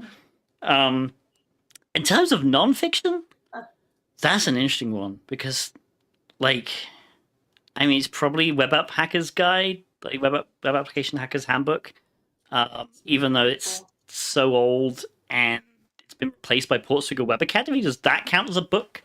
Maybe. I don't know. That's honestly the one that I've probably actually read most of. Like I definitely haven't read the entire thing. Like you don't need to read the entire thing, but yeah. So yeah. Yeah, I like that. Good answers. Good answers. I'm still struggling on nonfiction. I'm just going to turn around and look at what I have. I don't read a lot of nonfiction unless I'm specifically learning something. I know that a lot of people will read like biographies and stuff. I hate that. It's hard to pick a nonfiction book that I even like, other than, I mean, did I like these books? You know what? Ethernet, the definitive guide. That's my favorite nonfiction. That's the one I read on stream years ago. Makes sense. My favorite fiction book is probably Relic by Douglas Preston Lincoln Child. I love crazy monsters and I love science fiction, and everything that's in that book is very rooted in like it's like nonfiction. They made up a monster, but like they rooted it. These people have PhDs in like various fields, and they rooted it in science. And I freaking love when authors really think really hard about the reality of their like fantastical things that are happening. So I really love that book. So yeah, there's my answer. What else do we have? I think I missed one. Oh, Jay Haddix, you had a good question. Jay Haddix is on fire with questions right now. Yeah, really, really good, and the takes too are excellent. What was one of the things you thought would be incredibly complex in aerospace network engineering that turned out to be stupid simple? I wish I could. Okay, shoot. I thought I was going to be able to. I thought it was a slightly different question. I thought I was going to maybe be able to answer it, but I don't think I can answer this. I really don't. There are several things, and they have to do with the specifics of my network. I'll just say like lower level layer 1 stuff turned out to be one of the most complicated things that I didn't expect to be complicated. So it's like the opposite of what you asked. Unfortunately, I can't answer because there are a couple of things. But yeah, I'll say I've learned too much about more about layer 1, basically like the physical aspects of things, the electric aspects of things than I ever thought I would ever need, and any network engineer would ever need to know. So that's been interesting. So anyway. Love it. Where wizards stay up late. That's an interesting title. I've not heard of that. Half the stuff I was going to say it's kind of amusing having this kind of ask me anything sort of thing. If you basically asked anything to track it about her job, she's like, no. Can't. I'm so sorry. I it must suck. Wish I could. Yeah. I say it without any. I do not relish saying I can't talk about this. Although it doesn't. Whereas with me, it's basically like, as long as I don't mention customer names or app names, it's like pretty much just talk about anything. Yeah, ask Tibs all the cool like. One time this was years ago now, I was at a meetup I used to be on a podcast called The Art of Network Engineering. So you can imagine we were all just a bunch of absolute nerds. Yeah. And we had a meetup in North Carolina where we met a bunch of audience members. It was really, really cool. And I had two of the funniest, smartest people that I'm lucky to know. Pete Lumbus and Chris, I've forgotten his last name. I can't believe I forgot his last name. He has red hair and he works for Cisco and he's brilliant. Those two dudes were teasing me about how I couldn't talk about the Rocket Network at all. And so at one point we were just all sort of standing around a brewery and they just started riffing off of each other, jokingly, but still kind of serious, guessing what they thought, the network design was based on absolutely nothing other than their own knowledge and what they would do if they were designing this thing. And they were so fucking funny. And actually, I couldn't say anything, but they got a few things right. So I was I can't, holy shit, you're so smart. It's just very funny. Awesome. If you just present the problem to people of here are your challenges in aerospace. Here's what the mission is. And here are a few of the things you have to consider. Smart people will smart people. It's great. Yeah. I could never do that. So anyway. Yes, you absolutely could. I couldn't confirm for them what was correct and what wasn't, or say anything, but I just stood there and laughed. It was great. Yeah. Telecom is interesting. 42, the answer to everything. Are we talking about Hitchhiker's Guide? Tis a very good number. Yeah. Have you ever slipped up and revealed work stuff? You should have not. I don't think so. I don't think so. Yeah. Do you? Yeah. Have you? So your restricted stuff is customer names, pretty much. Is that right, Tibbs? Yeah. That's it. As long because that's the thing.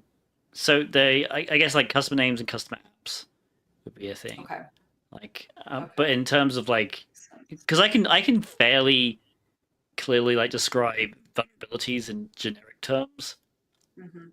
without reading anything Okay. about the actual app itself, because ultimately kind of everything just comes down to an HTTP level, and I can just be like, oh, okay, well, there was an Oh, that makes HTTP request that sense. looked kind of like this.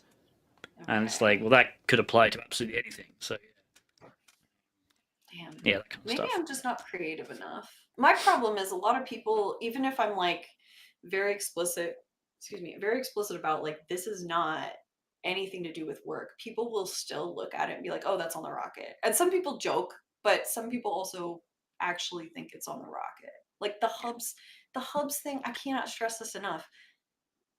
I don't have like equipment at home that goes on a rocket, right? That would be insane. And I would go to jail. But a lot of like one guy posted like left a comment that was like, "This is the worst production network. Like, why would you be doing all of this?" And I'm like, "Yeah, it is the worst production network, dipshit. It's not. Does this look like a rocket? What is wrong with you?" And then like, when I was going through the hub thing, I didn't mean to focus so much on hubs like ever. But it became such a controversial thing, and all these people kept saying the wrong thing. Like they were giving incorrect Yeah. facts, and I was like, I have to correct you. And now it looks like I'm in love with hubs and that's all I ever want to use. And it's like, no, I'm talking about stuff. This has not. And then I had people like, oh, well, apparently the rocket works on 10 megabit hubs. I'm like, stop it. They just make assumptions, right? And so that's the hard part that I need to keep. It's funny. It's funny though, especially the video you did earlier, which was literally using a hub to like monitor network traffic, right? Like that was I should have great. known. That was Thank you. I hilarious. appreciate that. But the Yeah, because fact it makes sense, but like, yeah, you would literally never do it. But finding ways to use technology in dumb like situations I love that you love make that too. literally no sense is great. Like, yeah, I love that's that you awesome. love that too. I Yeah. think that just comes from like intellectual curiosity, right? Which I think is really Yeah. important in a lot of ways, and especially in tech. So yeah, I love that you think that's funny because a bunch of people don't like at all. It's like, So come whatever. on, you gotta just grow a sense of humor. Someone asked me, have you had a chance to look at the zip proof of concept? 7-zip has been going around.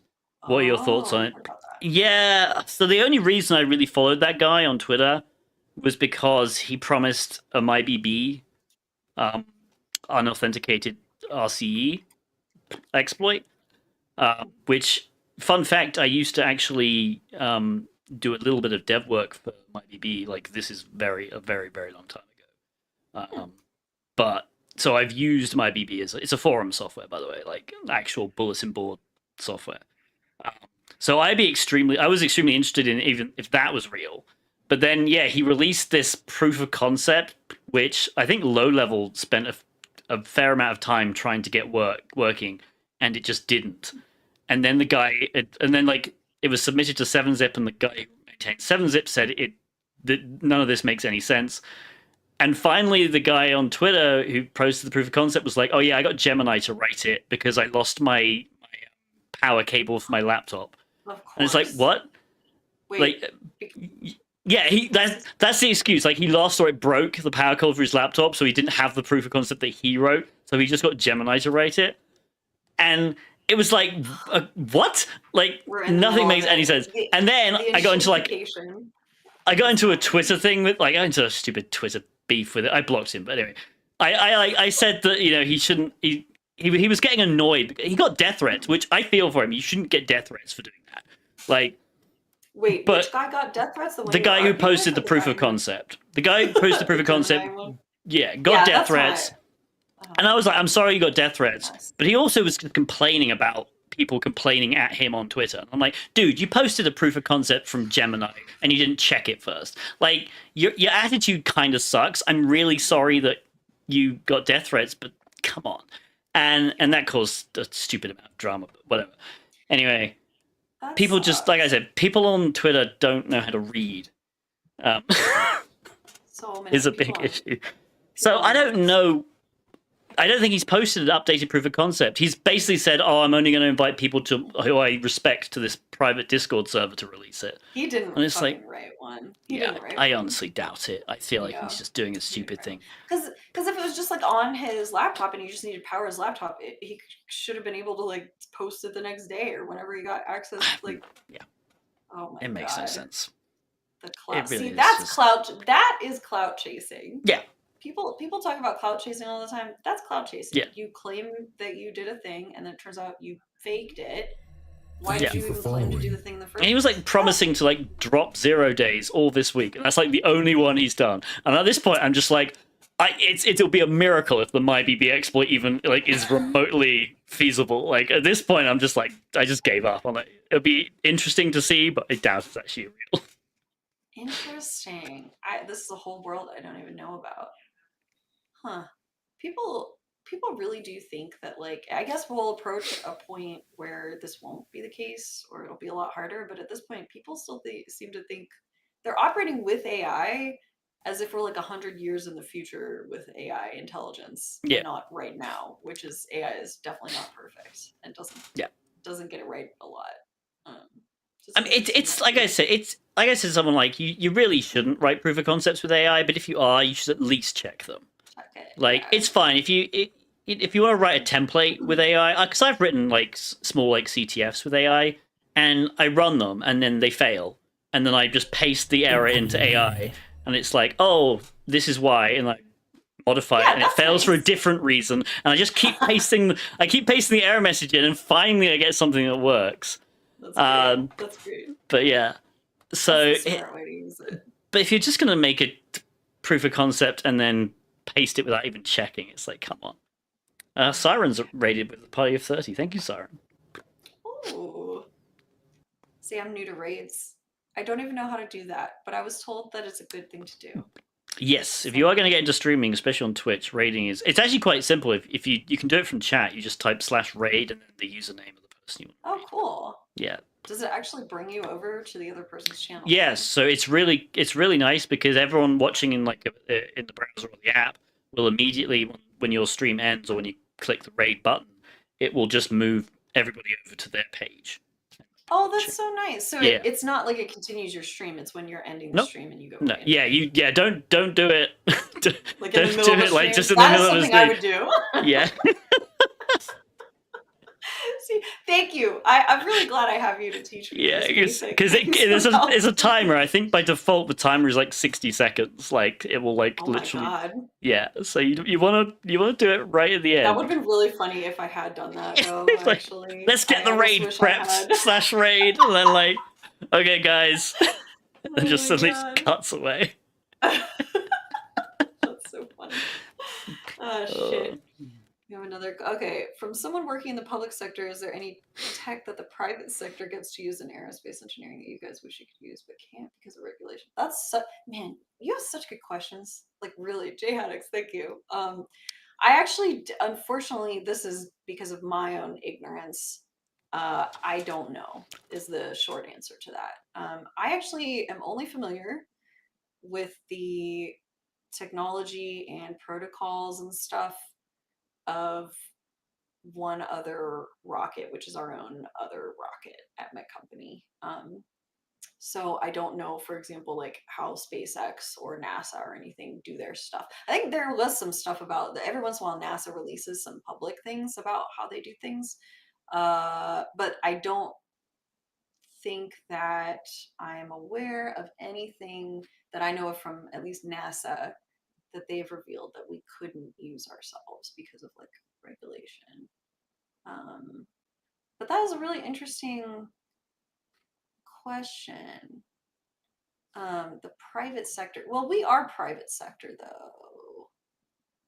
Are you saying I work in the public sector? Because I don't work in the public sector. I work in private aerospace, but we take public contracts like with NASA.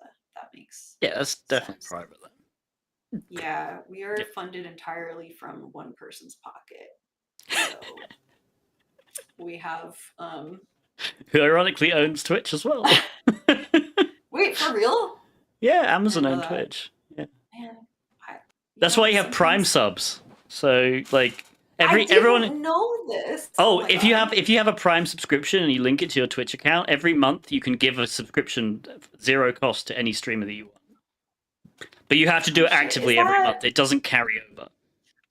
Is that an OSINT issue though? If I were to do that, I don't know. I don't think probably so. won't. Just in I case. do Don't it. worry.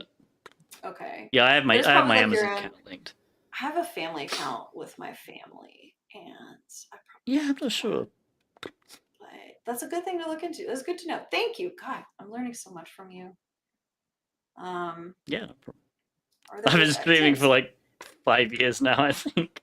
God, that's awesome. Yeah. You are wise in the ways of the stream. Are there remote jobs in cybersecurity for beginners? Yeah, absolutely.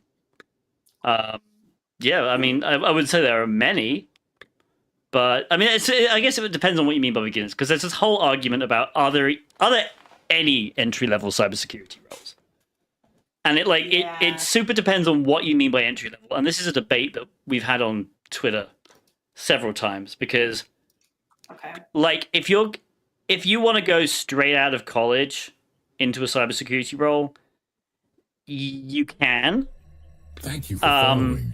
but you have to be exceptional. Like, and like the couple of cases I know. Okay, so you have to be exceptional, or you have to have been born a long time ago. And I say that because I just realized one of the people I'm going to talk about is me, because I did it. And I'm not going to claim that I'm exceptional, but I did it a very long time ago. I basically just graduated college and tripped and fell into cybersecurity immediately. The one exceptional person I can talk about is my friend Chris, who during college, while studying for cybersecurity, got into bug bounty hunting and ended up in the top 50 at Bugcrowd, and then literally graduated and got a job as a pen tester. So, like, that makes sense, though. He'd technically been doing pen testing adjacent stuff for, 2 years prior to that. Yeah. I'm sure you know him, Jason. Yeah, he's pretty. He still does bug bounty on the side. But like, yeah, there are a precious few like entry level jobs in the sense as it's your first job in any kind of industry. But if you're talking about entry level as cybersecurity is an industry as its own, and you're trying to enter cybersecurity, yeah, you can definitely get into cybersecurity that way, obviously. But the more entry level jobs are going to be sort of SOC analyst, right? Security engineers, that kind of thing. Like there are definitely ways to get into sort of pen testing that way as well. Mostly the internships and stuff, but a lot of them aren't remote. That's the problem. Like, or some of them become remote. Like my company NetSpy do a 6-month on-site training program for, I think, mostly college grads, where you go on site to Minnesota office, and they train you to do web testing for 6 months, and then as long as you pass all the requirements in the internship, it's a paid internship as well. So it's not like living for free. I think it's like, I want to say it's like 50 grand. I don't know, as an intern salary. And then if as long as you're good enough, you basically get a job as a junior pen tester after NetSpy. So, and NetSpy is basically remote. So it's just that the internship isn't. But yeah. So there are, but it depends on how you define entry level. It depends on whether you're a bit flexible with remote. Like eventually remote, sure. Is it because these jobs are like entry level that they're less flexible for remote, or is it more just the nature of the jobs themselves? I think the main issue with any kind of remote job comes down to trust, right? You have to trust your employees, and especially if you're trying to like train somebody because it's literally their first job in the industry. It's just difficult to train someone remotely. It really is. Fair. That's very fair. So it's a balance of you're hiring this person who doesn't have any experience, to tell you, oh well, they've worked remote in all these different roles, and that seems to be good. Like, so you can trust that they'll at least be able to work remotely properly. But also the fact that you have to train them, and that's just difficult if you're not able to use face to face or something. So yeah. One time I trained a guy in the knock, and like he was high constantly, and it was all remote. It was during the pandemic, And it was the most infuriating experience maybe of like my professional career at that point. I was like so frustrated with this guy. He just walked away from the computer, and like I had no idea what he was doing. And I would like report this, and they'd be like, well, are you sure he walked away? Or like, what's I'm like, I don't know how to tell it. I can't see him, right? But it appears that he stopped talking to me and responding, and his computer went to sleep, and I'm just sitting here like, oh my god. Anyway, yeah, some people I understand cannot be trusted remotely. And that guy, I wonder what that guy's doing right now. Surely he's not doing network engineering. Anyway, I get it. Yeah, I don't think I've had a beginner job be remote at first, but I mean, it does make sense. It's a lot of trust to put in someone, and it's also just like someone in the chat said, it's extremely difficult to train people remotely. Yeah, it's just much easier in person. I do get that. I'm very of the stance, like very firmly of the stance that like you should not be required to be full time in the office for sure. Oh yeah, absolutely. And I do really support remote jobs, but also I will say like training a new person, especially like you said, if they're new in the career and all that, at least having them trained in person and having them meet the team in person and things like that. Thank like that establishes following. a kind of connection and maybe bond-ish with the team that I feel like is useful even if they're going to be remote the rest of the time or the majority of the time. But that's just me. I don't know.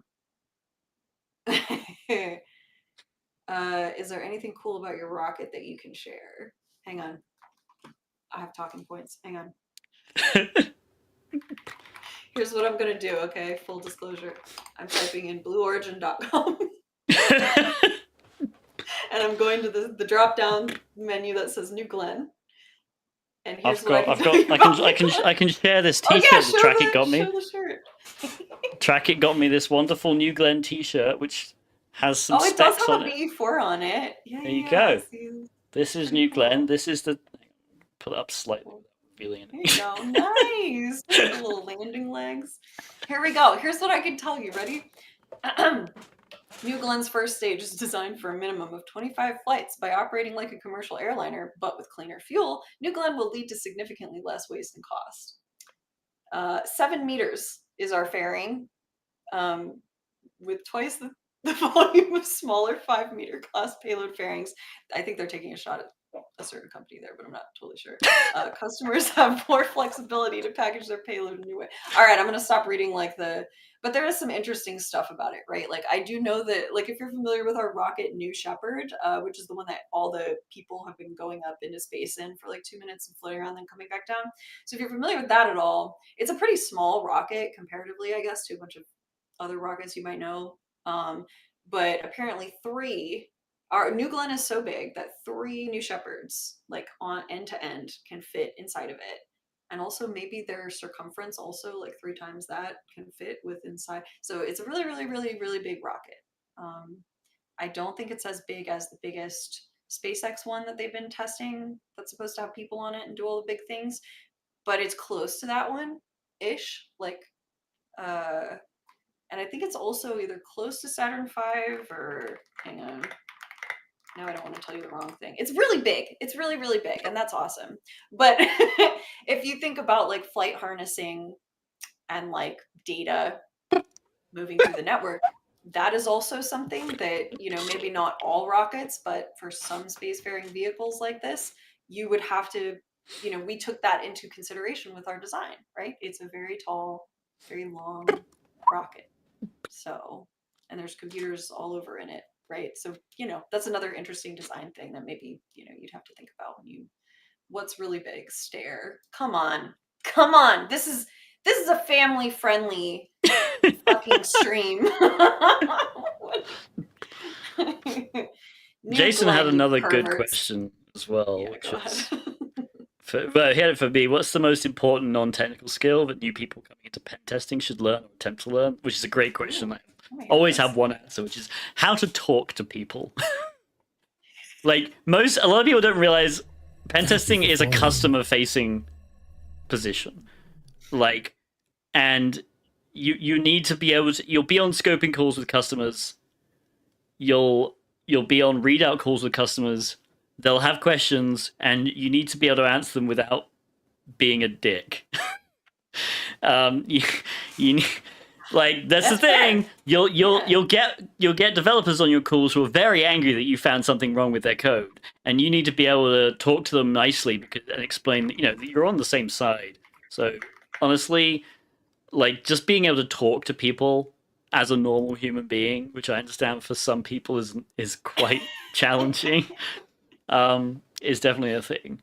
Like, and honestly, that goes for bug bounty somewhat as well, because I've seen so many freaking toxic bug bounty reports where people just Like, get pissed fuck you, I because hacked your the network, the it sucks. triagers either aren't understanding the vulnerability because the initial report wasn't that good, or they just the company decided it wasn't an issue, and there are various reasons, and sometimes it's the company that's at fault, and sometimes it's the tester who's found something or that they thought should have been a critical and it's just not.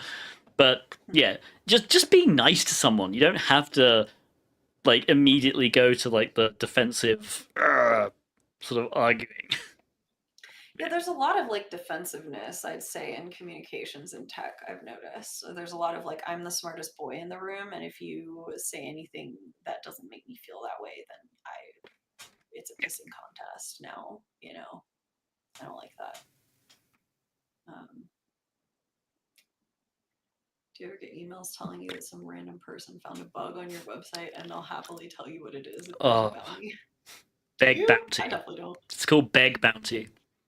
Beg bounty. That's really funny. I know the guy who runs Have I Been Pwned, Troy Hunt. He basically collects all the emails he gets and just puts them on his blog. He has an entire beg bounty section. It's great. Beg bounty. That's hilarious. Oh man. Yeah. That is a new term for me. Interesting. ispace.net. Oh, ipspace.net. Whoopsies. Oh, I wasn't even aware of this. I feel dumb. There's a lot of, side note. Over the last few years, I've realized how many really excellent quality tech resources there are, whether it's programming, networking, cybersecurity, whatever. It seems like all the best ones are just people's blogs. Is that your experience, or YouTube maybe? But is that your experience too?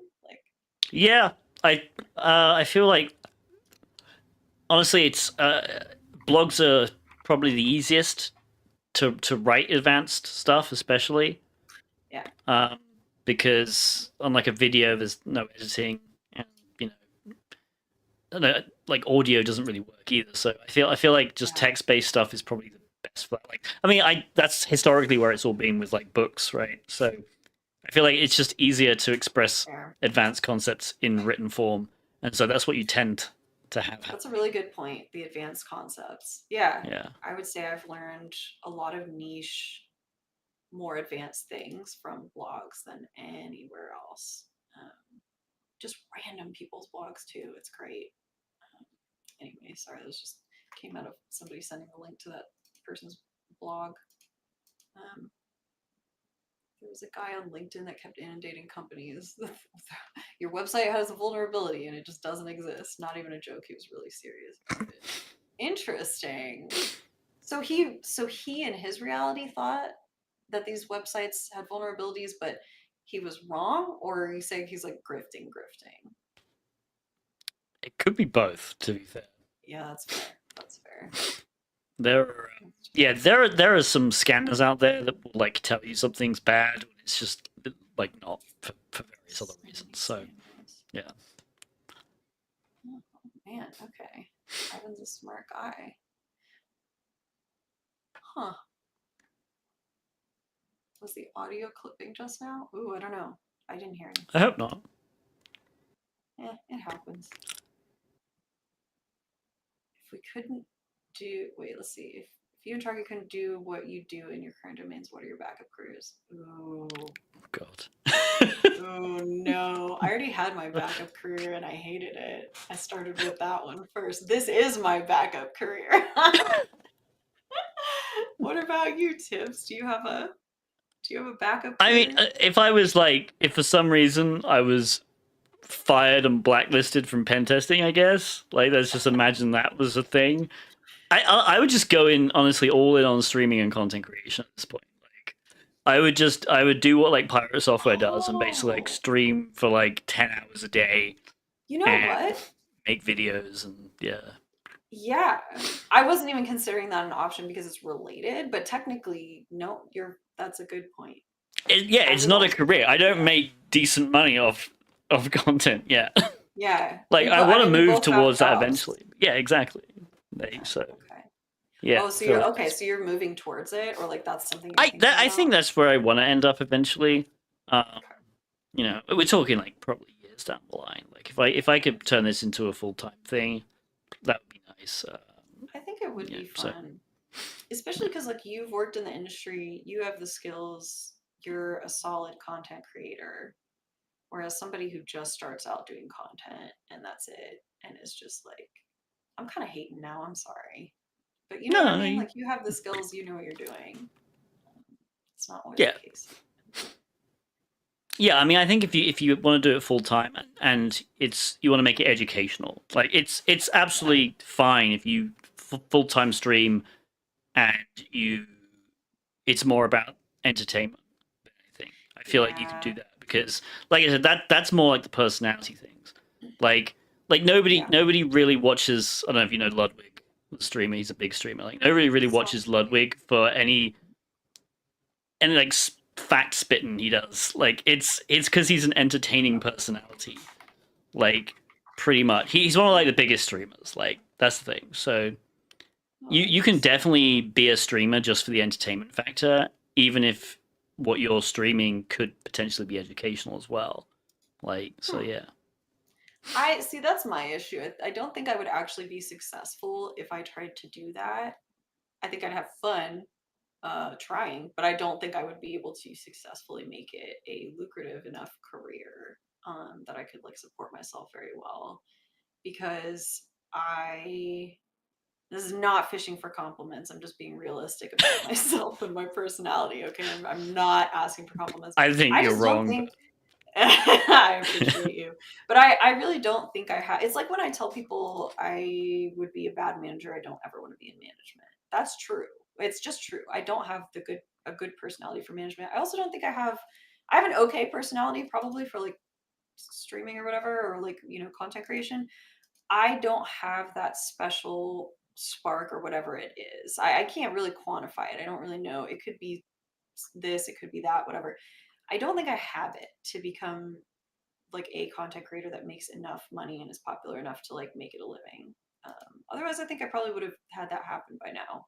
Maybe I'm wrong. I don't know. I just don't think so. Really, my backup career would be like farming or something. that's If interesting I'm though, being because realistic. I feel like, and you've said it before. Like, I mean, you have like I think over 90,000 followers on TikTok, but Yeah, you I have don't. like 80 something. Yeah, I mean, Yeah, and I'm not. but you It, don't it's make money off that, right? I make You, like like maybe 50 a month if it's a good month. yeah, I, but you I produce don't a know. lot of content. Like you're Mhm. producing videos. I'm pretty sure almost every Every day, day. almost every day. Yeah. But that's the thing. I feel like if you refocus that energy into like Twitch or YouTube, which Hmm. Twitch for sure is a earning platform. Yeah. YouTube, Yeah. if you get sponsors, is definitely an earning platform. That's the thing, and you can put sponsors into long form content way easier than you can with TikTok. I feel. Um, That is a like really good point. I think you'd be Yeah. extremely successful, but you have so much success on TikTok. It's hard. I feel like making that migration into long form content just because Yeah. the issue is going to be getting people to move from your TikTok over to the other Yeah. platforms. But I Well, totally feel like if you did just literally stop doing TikTok like today and just started streaming on Twitch or started like streaming on YouTube and making YouTube videos, you would gain a following like very very quickly. I appreciate that. I'm gonna look into streaming some more. Like I said, I just need to find the content. But I guess, yeah, I guess maybe this is too much for us. I know the audience is predominantly male, but I feel like a lot of y'all can at least empathize a bit being a woman, I'm gonna pull out my woman card real quick. Being a woman You're in a a woman? Wait, male-dominated what? field. No, I just, I feel a lot of pressure to look a certain way, even though I know that that's not what people are necessarily here for in like a tech content creation space.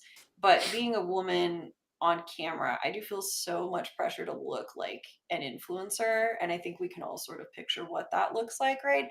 And this is not necessarily like a low self-esteem thing. It's really just like I don't look exactly like that, and so I feel like that is a part of this. And if I were to go full time, I am actually a little scared that I would just go and get like a bunch of plastic surgery and like do all this shit because a lot of people, let's be fair, a lot of people do get huge success on platforms like YouTube or TikTok or whatever because of the way they look, and they're just making mediocre content. And I think that that is one of the key, maybe least effort ways to do it, and I am afraid that that is what I would have to do. That's a very like vulnerable thing to say, but I'm not, like I feel weird about it a lot of Yeah. the time. No, I understand that. Makes sense. Yeah. I think firstly I'll say you look great. Well, thank you. But I understand. I mean, I feel like everyone's self-conscious. Yeah, it's less about. yeah. I mean, there is some self-consciousness, but really for me, I actually like how I look, and I don't feel that bad. It's just more like I guess it is self-esteem, but it's sort of, I don't know how to describe it. And especially when you get comments, that's the real killers. Like when you get comments, and even though like, oh, these people are idiots, I understand it.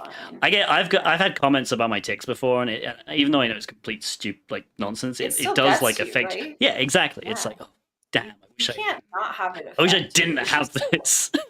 Yeah, like. No shit, bro. I know this about myself. I've observed myself and looked at myself in the mirror. I had to edit this video, dude. Like, you don't have to point it out, type of a thing. Yeah, but it's really just like I see how popular and successful women are when they are just extremely hot and like like social media hot. And as much as like in real life I don't feel that pressure to be that way, if I wanted to be successful on social media, I think I would probably like feel like I would have to invest in certain things. And I'm kind of grateful. I'm pretty grateful that I don't, I'm not doing content full time for a job, because that's probably where I'd end up. Let's be real.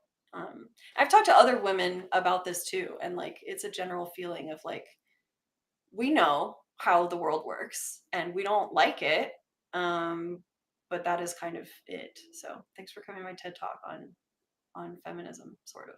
Yeah. Huh. I don't know. Jason, I am seeing your comments. Hit us up in the Discord server, because I would absolutely love to chat to you about stuff.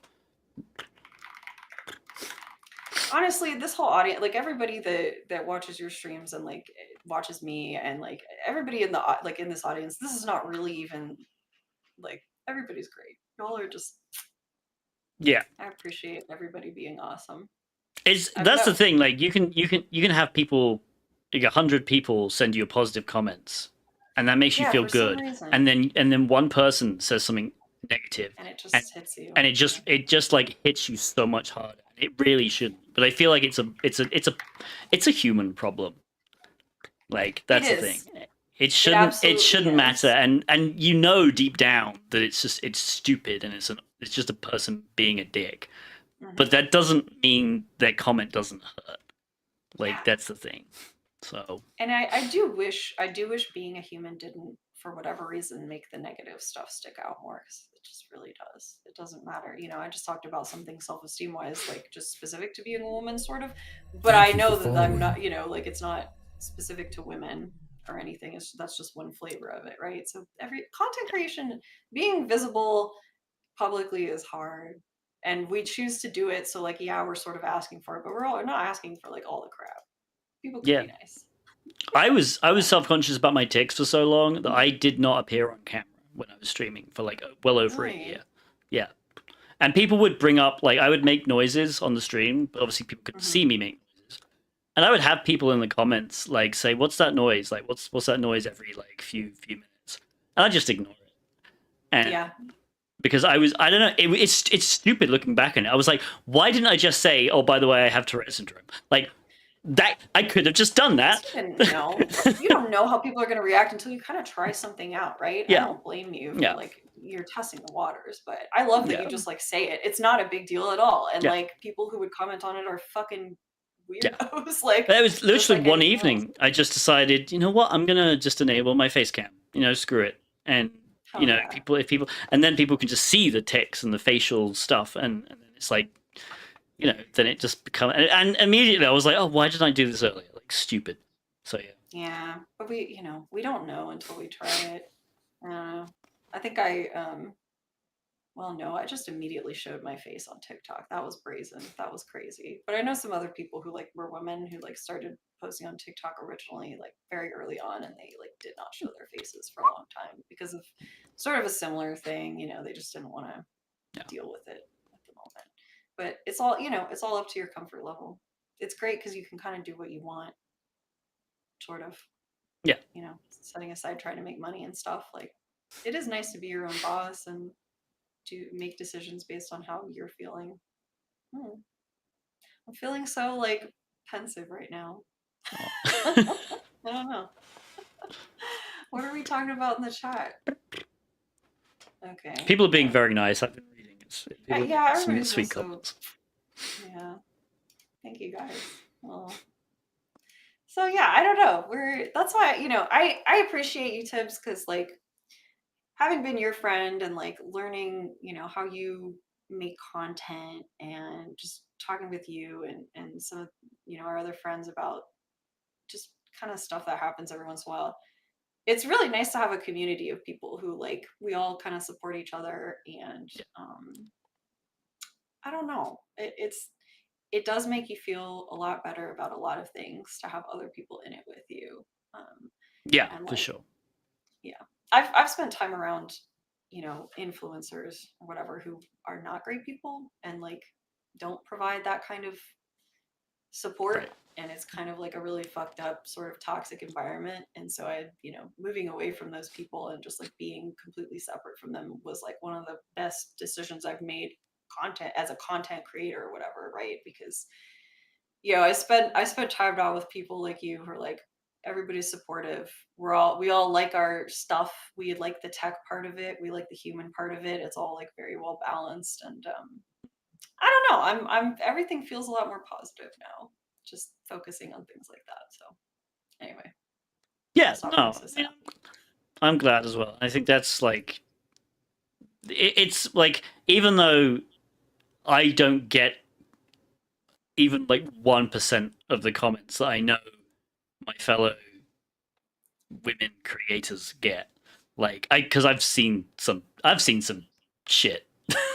Some of the other ladies Yeah, do, it's yeah. insane. Like, but I still get some, and so I do understand how it feels. And so I think that's the thing. Unless you are active or you have a big following or you're in content creation and you're seeing that stuff, it is super difficult to emphasize. Empathize. You Oh my can God, I do do it, that too. but yeah, you can do it for sure. But I feel like it's just, I don't know. It's a different thing. So I'm glad we have people who like we can just, I can send a text to, just a Discord message and be like, oh, I got this comment, or oh, this person's being weird. And yeah, venting, just friends, yeah, and they get it. Yeah, it's really nice. So we have laughed at some funny stuff together. yeah, Already. we need to do. Hang on, John's mean in chat. comments. We need to do mean comments. Yeah. Ali was on earlier. We need to get Serena to do it again. Yes. I've been saving screenshots in a folder on my computer. Me too. Because now, honestly, doing that show was great, because like every time I get a mean comment now, I feel bad, but I'm like, screenshot. Oh, that's going in. Sean's like, hell yeah, I'm all in. All right, we gotta touch base with Serena and Ali. Because last time I hardly had any. This time I definitely have some. It's great. Yeah, we've all been doing the work. Serena was like amazing. She went to all our channels last year and found all the bad comments. But this is gonna be a ripe. 2024 was a ripe year for mean comments. This will be a good harvest. Oh. John, you've been roasted. You've been roasted. It's been pretty Yeah, I know. funny. So I know Serena did want to plan for like having more people on. So yeah, Jason. Yeah. Honestly, yeah, I'd imagine Yeah. there was some stuff you could share. Absolutely. Start saving those mean comments now. Go back over them. Yeah, It'll make we'll you have to feel talk bad to her. for I them don't. I don't afterwards. like step on her thing because it's her project for Yeah, that's sure. fair. Like I don't know That's if fair. she's not been that active recently, so I don't know what When she's did doing. But... That's fair. Well, she's got a lot going on. She's got Oh yeah, podcasts. Like I think she's ramping up. I don't want to yeah, speak for her. Anyway, yeah. she's got stuff going on. But when did we do it? What time of year last year did we do it? I don't remember. It was early, right? I can't. January or Yeah, February? I feel like it must have been. I feel like we've got to be coming up on a year now. Yeah. Perhaps. Interesting. I don't even have. I guess it would be on my TikTok. I don't know. We'll figure it out. Whatever. Who It'll cares? be on if her it, chat, do YouTube. it at the beginning of it. Oh, did we have a Discord chat for it? Perhaps. It was 10 months ago. It was released, so it must have been about a year. Okay. Yeah. Because I know editing it was a nightmare. That makes sense because yeah, because it was at the beginning of a year for about the last year. That's good. Yeah. That was good. I should post a link in chat. What am I doing? I'm a terrible, terrible content creator. Like one of my friends made a funny video, and I'm not posting. Well, you edited it so well. I know I didn't edit it. No. I didn't.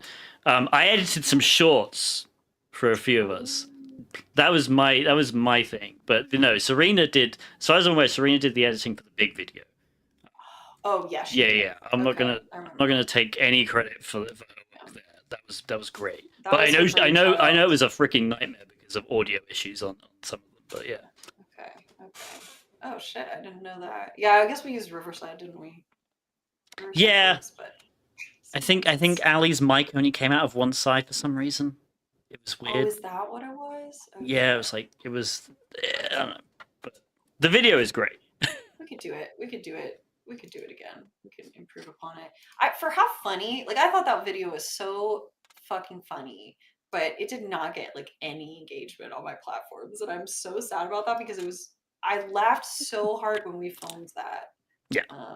But whatever. It was really fun to do. Yeah. Do another one this year. For sure. Are we talking about beard color in the chat? Gray beards are cool. I'm getting grays. It's so annoying. Are you? I don't see. Yeah, I've got a few speckles in there. No one knows.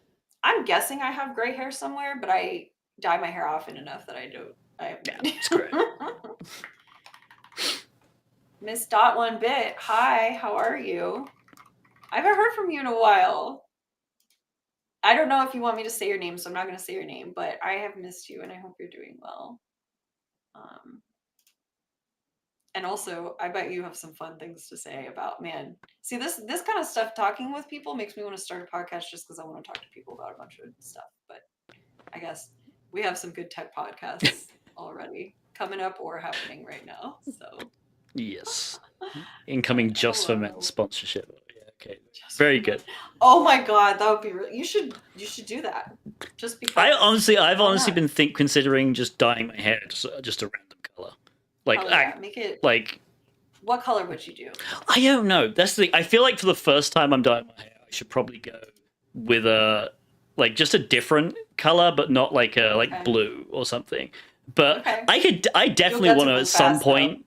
I definitely want to at some point just try green hair, just because I feel like just wild. Yeah. I think you would look good with green hair. No joke. Like that would be really metal. But do it for like maybe I should. Or something. That'd be great. That'd be amazing. I could just ruin everyone's photos. Like, oh, I got a photo with Tiberius, but he had green hair. No, that's awesome. What are you talking about? There's plenty of people with colorful hair.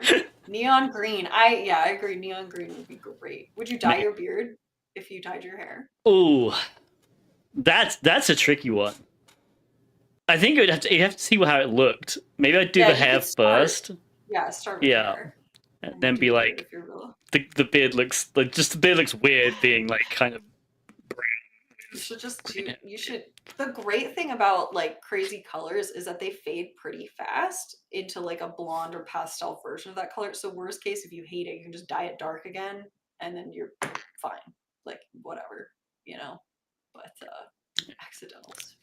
Port Spigot Orange on tip. Look, John has the cybersecurity ginger just wrapped up. Like I can't infringe That's on true. his. That's his true. area. Like I can't be getting called cybersecurity Ed Sheeran. Like that's We've just not going to actually- work. Because Yeah, we- I have been British. I have the same kind of accent as Ed Sheeran. I don't want to step on. I don't want to step on that part of you him. do. Yeah. So there you go. We've all agreed as a group, as a community, that none of us can have red hair except for John. So anybody with red hair is ejected from the group. It's not John. Oh my god. Remember to click You see on the his reservation. Oh yeah. Mr. Juan Hammock. All right, I need to take a bio break. Do we have like break music or something? I don't know how to do No, but I guess I can just talk. This honestly, we said we'd only stream for like 2 hours, but if you're happy to keep going, to keep going. I'm happy to keep going for a little while if people Cool. aren't bored with us. Yeah, I don't have me just- anything other than Maticus like, Maximus! Maticus Maximus! Not sounds for- like your test. After Maticus Maximus! yeah, it's 5:10. I could go for another hour. Cool. Okay. Sounds I'll be good. back. Let me see if I don't Keep everyone miss anything. entertained. I'm just But gonna honestly, if people want to do this more often, like obviously not necessarily with Track It because I know she's extremely busy, but this kind of like dual streaming concept is so easy to do on Twitch. I'm actually surprised how easy it was to set up, it's actually been really cool. and it's been And I really definitely fun. want to do So it again. yeah, I definitely want to do it. And the fact we could just get Ali just dropped in was awesome. Oh my god, So- Ali on her phone. That That's kills great. me. Yeah, you know, if you do this like regularly, you should have like a day where you regularly do just like a collab, or like once a month or something you collab with someone. Yeah. I don't know. I'll stop doing Well, if it's once a month, we content should thing. just do it. I would love to. I'd We love to could do this do- more. Maybe on the weekend So- if you're not so busy sometimes. I know. Because I don't you're on actually PTO right now. know. So I am on PTO, and that's why I'm doing this on a Thursday. My problem is like work. I can't. Yeah, You know, yeah. I'm an in person, so. But we'll definitely figure something out because this has been really fun. All right, yeah, I'm being able to gonna- merge the chat is great. Someone just mentioned that, which is cool because I can see everybody from both. You go. I keep everyone entertained.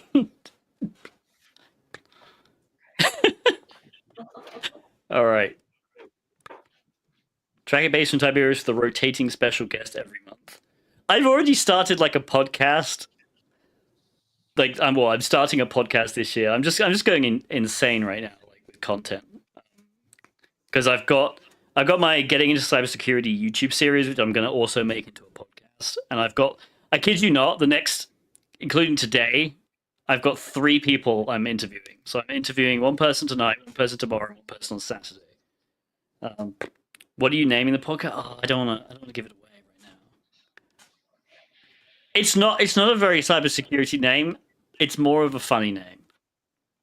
And I'm like, I had reservations about the name, and I still kind of do, but I feel like it's Thank you just for following. I don't know. It makes sense given what we're talking about, but yeah. We do have a really, really cool intro. Thank you for following. Okay. She back. Hello. Hello. Did you survive without me? I did, barely. What did you guys talk about? Doxing. Doxing the pod. Wait, hang on. I'm scrolling back up in the chat. I talked about the like content plans because people were saying like we should do like this every month, like me, you, and a guest. And I'm like, I already like launching a Really fun. podcast this year, and I'm making my cybersecurity interview series That's a into like a lot, yeah. podcast, and it's like that's basically another podcast. Like, It is, but- yeah, I was but gonna it's say fun. we're basically starting a podcast if we do that. at least you don't have to edit it though. I guess that is the nice thing about Right. streaming. No editing is great. Yeah, well, I'm down for whatever because I do want to stream more this year. Like I said, I just needed content. Thank so you for if people want to hear following. me talk, then I will talk. The frenzy, yes, I am East Coast US right now. I will be And I West am the Coast worst one US, of them. hopefully in a couple of Wait. months. Hopefully. Yeah, when is? I did look around an apartment virtually the other day, so that was nice. Okay, but is it for sure? You said hopefully. Is for sure? I mean, I have to happen? apply, and they were like, Okay. I can't apply for March until like late January or something. So, like, but it's complicated. It's for sure gonna happen at some point this year, but like it's just timing wise. Okay. I'm excited for you. That's gonna be cool. Yeah, it will be. Terry Tibbs phone jacker intro. Wait, what are we? Oh, so that's a UK show. Oh, okay. It Terry was basically Tibbs. kind of a prank call show where he would like he would phone up people and put on a funny voice and sort of prank call them. It was actually really funny. He was a really funny comedian. Yeah. Okay. But... Sorry, I just want to point out you can't see her that well, but she's. Oh, we can't see her at all. I think it's cutting off. Oh, is it really? Oh, it might be on your stream. Maybe not. I don't know. Oh, I forgot. We have totally different layouts. It's fine. Yeah. My dog's being an idiot. You can barely see her. It's fine. Hey, come back. She's just look. All right, whatever. She does this thing every once in a while where she rolls around on her back when she wants attention. A dog smile. Yeah. Look at that weird face. Look at her. Anyway, it's become. Do you have pets, Tibbs? I have cats. You have kitties. Yes. Aww. Do you ever have them on your streams? I have a channel point redemption for them, so people can like. Really? Oh, you probably don't. Do you know about channel points at all or not? Oh, I've heard of it. No, not really. Yeah, so basically you get if people watch your stream, they get points like every minute for watching, and then you can like set up redemptions for certain things to happen. Is that like a subscriber thing or no? Like you just viewers get them, which is really nice because anyone gets them as long as they logged in viewing. Okay. Yeah, so I have like sound effects that people can like play on the stream, and then I have cat time is one. I love that you can demand kitties. Yes, cat time Technically demand is kitties. great. Earn kitties. Really. Yeah. For Christmas, I got a hoodie that has a cat pouch in it. So I like think in the front. Yeah, so I think I'm gonna wear that on stream with just a hidden kitty at some point. Oh my god. Yeah, you should definitely make that a reward, like cat in the hoodie. Because I can't do that with her. Yeah. I wish I could though. Cats in places where they shouldn't be, but it's cute is some of my favorite content in the entire world. Like real life content and online content. Redeem bits for VLAN changes. Oh my god. Bits and I plug in a hub and watch the internet go crazy. A lot of people are just upset. A hub, this is like the definition of rage baiting apparently for network engineering because it's really effective. It is. I never expected that. I thought it would just be like some comments like, oh, that's old, haha hubs. But it's people are so mad that I even say, sorry, I'm gonna rant about that video I made. No, definitely. Definitely. I'm not actually upset about this. I really do think it's funny, but it is people are just like, why don't you just configure span? And in the video, I'm like, this is not ideal. You probably shouldn't do this. Like it will slow down your traffic. These work and have to like I do make allowances in the video, and they're still just like, why would you do that? I don't know. This is just how you do it if you did it. Anyway. Yeah. I love my little hub. Was that is that the small boy baby video? No, the small boy that was baby the Switch. Is this one. See, I have them together, they're friends. And technically the hub is a smaller boy than the small boy Netgear Switch. Slightly. Nice. But no, this is small boy and this is his friend, the hub. They just sit on my desk because they're great paperweights and props when I need them. I was so glad that video. I think that video got like 1 million views or something on TikTok, right? The small boy baby. That was one of the funniest fucking things. It really fucking glad was. It was funny. I didn't realize. I was in hysterics by the end of it because it was just like ridiculous. It was just. I don't know what made you think of it, but it was so good. Well, so here's what happened is I got this from my friend Ian. He's also a network engineer. And there was a time when I was smashing like network devices like a couple times a month or something like for content, right? And so I'd have people like message me and be like, oh, you want this stuff? Like my company just like has all this stuff we were going to put in e-waste, but if you want it, like we'll pay to ship it to you. And I was like, fuck yeah, I'll take it for free. So I got all this stuff. And Ian was one of the kind of people who was like, yeah, my company wants to get rid of it. They'll pay for it. Just tell me where to ship it. So I got a bunch of stuff from Ian and I smashed most of it, but this came with it. So this is from Ian. and it was just one single little guy in there and all this other stuff. And I looked at him in the box and I was like, I can't smash you. You're so cute. And that's where it came from. I was like, I actually remembered like a long time ago. I remember there being a sound and he looks like that sound small boy. So I found it and I did it. That's great. I'm so good. My favorite thing about making videos is making people laugh. I have to say that is my favorite thing. Yeah, I feel like especially short form content is it's really good to do that because it's like quick. Yeah, it's awesome. Yeah, it's like that the meme stuff, especially. Like you and I have talked about it a little bit, like meme type sounds and like lip syncing to stuff. A lot of people do judge that as like, and I am one of them, kind of like it is kind of brain rot, like like very brain rot content, but also it's very funny and very effective. So it works.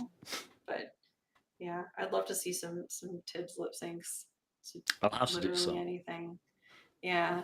Do you have like equipment in your lab that's like I don't know. Do you have a bunch of do you have a home lab like a not really rack or anything? Okay, that's fine. I was just curious because literally it's just props a lot of the time. But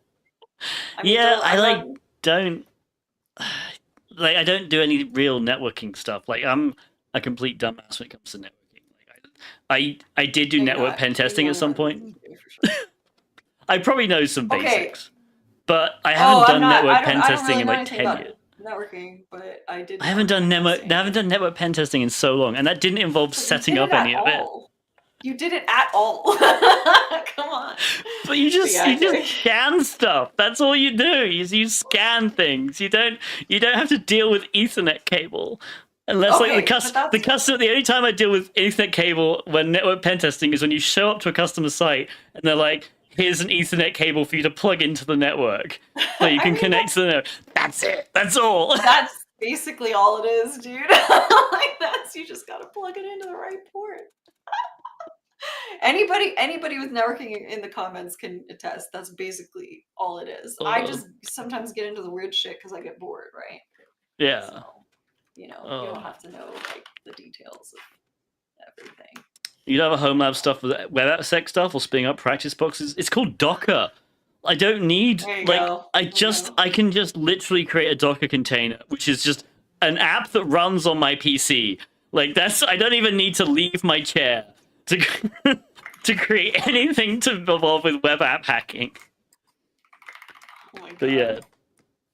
Yeah, that's fair. I need to learn more. See, Docker is something that's a level of abstract that my brain doesn't like. I understand what a container is, but I've never really worked extensively with containers or Docker. I just I don't know. Proxmox is better than Docker. Someone's saying. I mean, but doesn't Proxmox require like a server to be like running away? And it's like more VMs, I thought. Like the nice thing about Docker is it's just literally you can just run a script and it build everything itself just right there and then. But yeah, I don't know. Why do I hate men? Somebody wrote that. Yeah, I think you're a troll. I enjoy it though. I mean, the name is Christ is King Cope, so I'm pretty sure it's a troll. Oh my God. It's okay. I was trying to think of something funny, and I was so into thinking about what a container is that I can't. Oh man. Oh, I hate men because I am a witch and they're fun to curse. You can't curse women as easily as you can curse men. Because we know what to look out for, but men, y'all don't know how to not be hexed, so it's they're easy victims is what I'm saying. Except for you, Tibs, I'm sorry. It's all right. Jason just said, I hate men too, except Tibs, prime specimen. Oh, I've been reported for misinjury. Fantastic. Ooh, a Rubius knows how to. Okay. All right. I guess I'm not cursing you, man. Can you make a tutorial on how to curse men? Okay. I'll do that. I'll make that my next. Damn, I missed cybersecurity facts. Yes. Okay. That's excellent. Thank you, all of you. This credit goes to everyone here who's not me because that's excellent. I'll make a pentagram out of cables. Yes. In the middle will be the hub, like the thing. I'll light a candle maybe on top of. I'm not sure. I'll have to think about. I need to look up what satanic altars look like. I have a Baphomet statue somewhere. What you need to do is get like a Baphomet statue, and then I don't know. You could even use my face if you wanted to, but like post some content creator's face on it.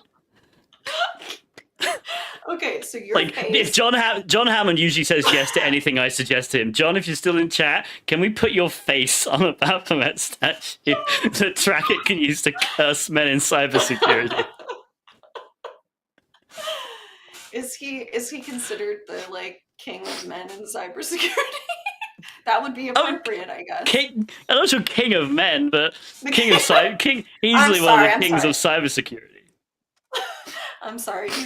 The king of men is Jesus Christ, and I apologize. I was gonna say you might piss off a subsection of the community for sure with that comment. But you know what? Being the king of men does not mean you're the king of women. I don't recognize Jesus. I recognize Satan. Am I gonna get us banned for this? I don't really know. I honestly don't know. Okay. I feel like we can joke on Twitch. It's fine. Hail Satan. But honestly, a Baphomet statue was like just so creative.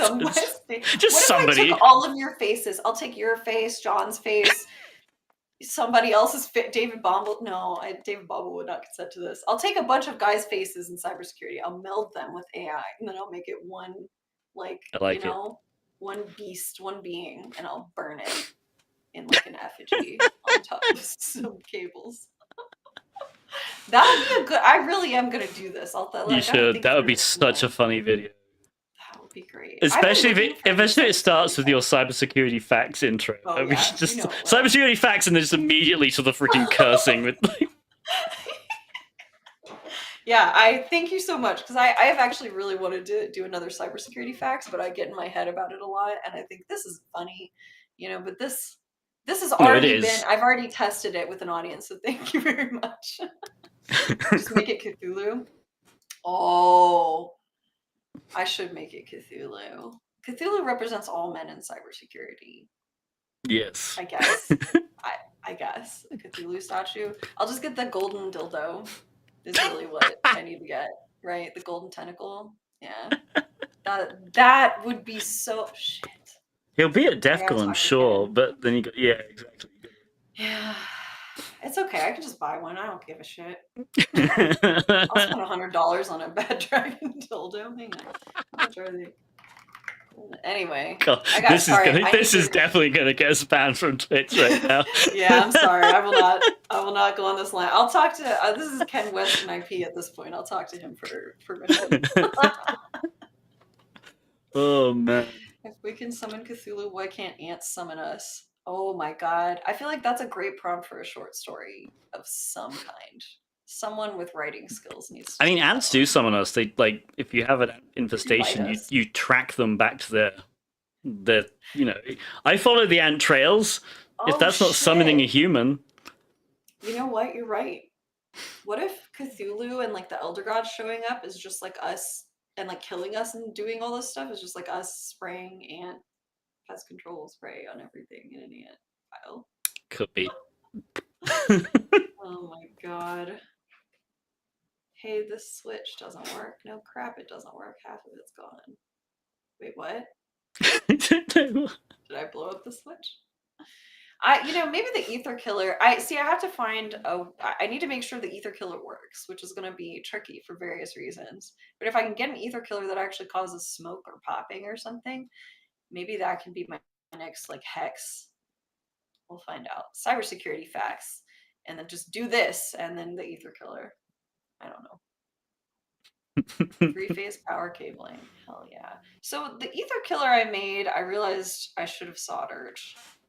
And I'm wondering if it's even going to work because I literally just twisted. I did the step that you're supposed to do before you solder it, and then I didn't solder it. I twisted the copper wires around to each other, right? So I don't know. Well, if they were bare copper, that should be fine.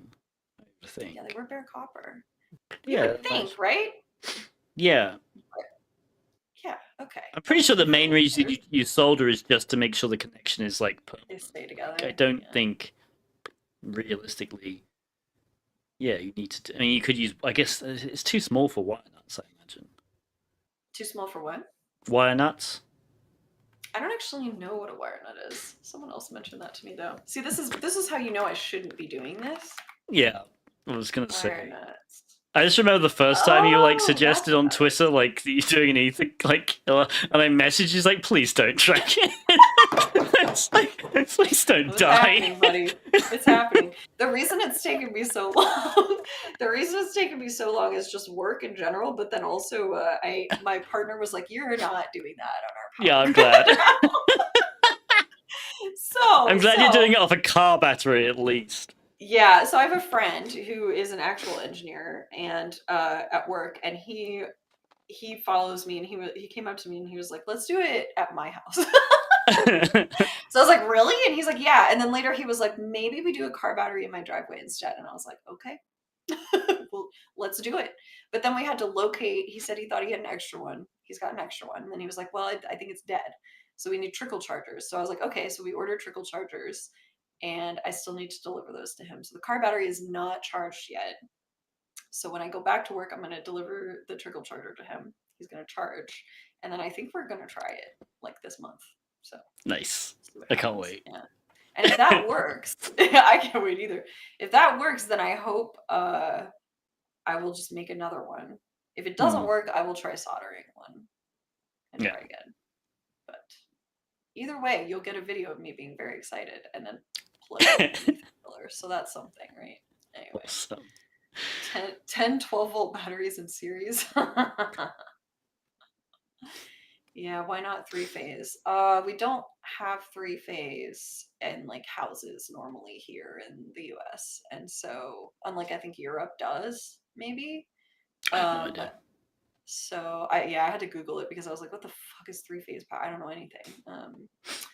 So yeah, I think we do have three-phase in like industrial buildings, but I don't really have access to one that would probably be comfortable with me plugging in a fucking ether killer in their parking lot. You still have 240? No, we don't. No, ours is 120. We don't have 240. Yeah, you're right. Yeah, we have 120. Although maybe what does a tumble dryer use? They can use three-phase. So I also looked this up because it was like questions on Reddit. I think they can use three-phase, but they also instead, since you plug it into a two-phase 120, they basically use two 120-volt two-phase circuits to power them. They do use 240 though. Yeah. Apparently. So I mean, I don't know. I don't know if maybe it's different on the West Coast, but dryer outlets over here are different. Wait, what? They're different? Yeah, so we have a three, like it's a weird big bulky 3-prong one, and I think it's a different voltage. No, you're right. Yeah, we do have, but you don't, since you don't have access to three-phase, at least from what I understand from Reddit. Okay, I'm not gonna act like, but from what I understand is that even though it has the prongs for I guess three-phase or whatever, you don't have three-phase if you're plugging it into a house typically. So it just uses two-phase circuits. That makes sense.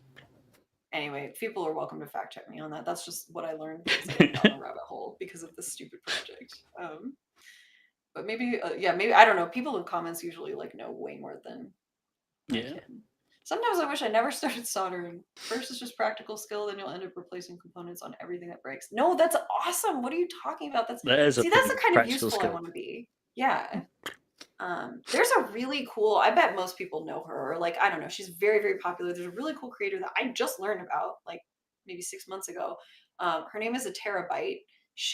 I think she is a Twitch streamer, but she posts a lot of clips of her stuff on like TikTok and Twitter and Instagram and stuff. She solders stuff. Like she is super, super handy. And she like 3D prints all these cool things. And she'll just solder on stream. Like it's just the cutest, most amazing little thing. She's like, yeah, I just like soldered this like circuit board and now it like does these LED things that I wanted it to do, and now it's gonna water my plant or something. Like she's just like super cool. And she really made me feel like, okay, I can learn to solder. It's not that big of a deal. So I'm still.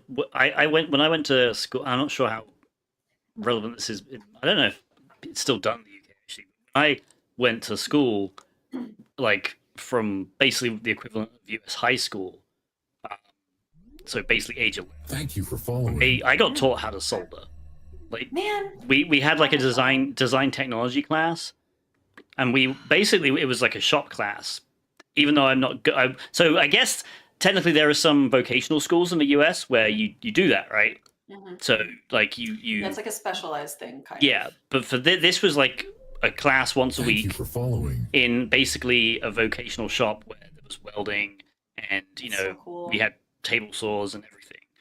And I don't know, they trust like 11-year-olds with this shit. I don't know. That is wild. That part is wild. But soldering was definitely something I learned. It's just I haven't Okay. done really anything with it since. So I do know the concepts behind it.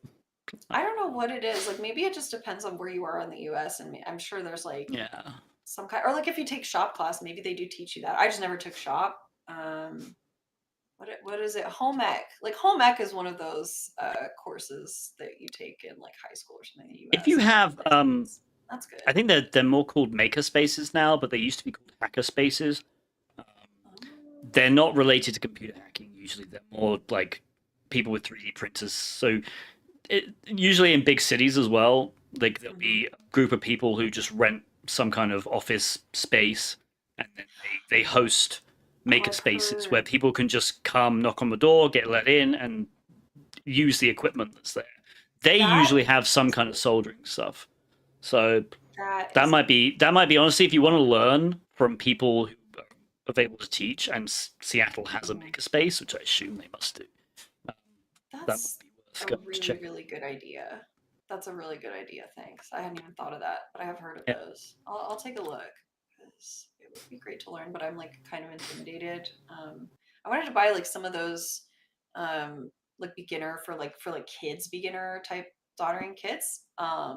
But it's so overwhelming because like you buy the thing that you solder, but then it doesn't come with the solder or any of the like so I'd have to buy the heat gun. I don't know what heat gun to buy or whatever, and like the tips and the solder itself and all this stuff.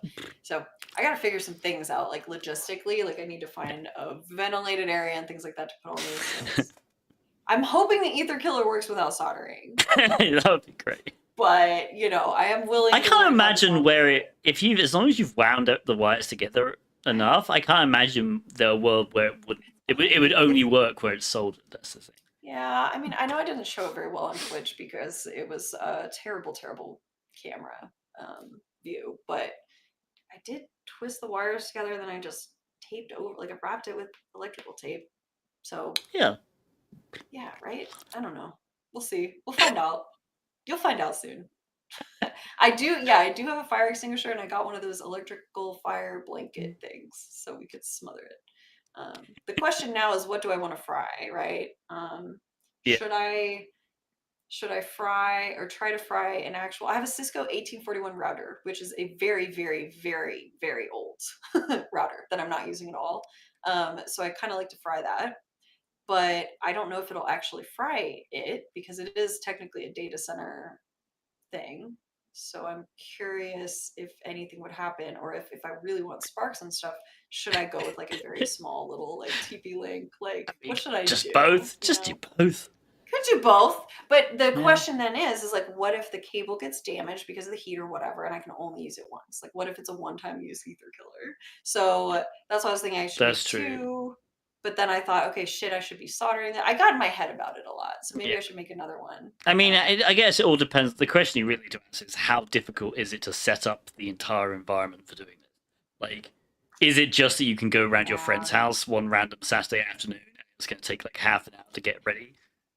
Pretty much. My one concern is for the car battery, we have to use alligator clips, and this is the like safety switch that we have decided on. This is all based on what this engineer told me. Okay, so blaming him. This is where we would like alligator clip on things. Oh god! And then on the other end would be the car battery.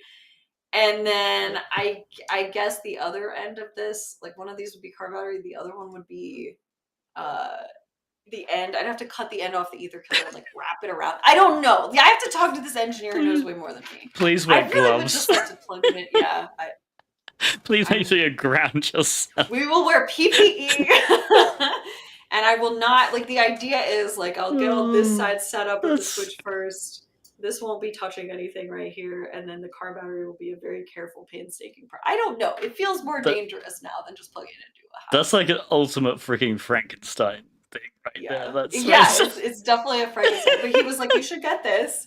And I'm scared now. I'm really thinking I kind of want to risk it on a house. But that's a really dumb thing to say. I don't know. I don't know. Safety.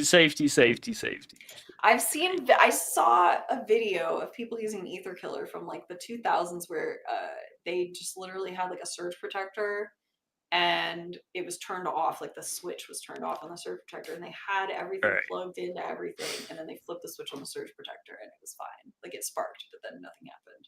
So I was kind of thinking of that, but I don't think anyone's willing to donate their house to me and their grid. So yeah, call Electro Boom. Yep. Yeah. I love Electro Boom. His stuff is great. It's content. Yeah, I think we're using jumper cables for the crocodile alligator. Is it the same thing? Yeah, use an extension cord outside. Yeah. PoE plus. Exactly. You know what though? I meant to look this up. We're on PoE. We're on a very high plus number of PoE, like for real in real life.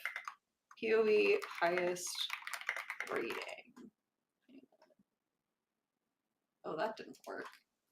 Power. Can you ether kill a switch through a hub?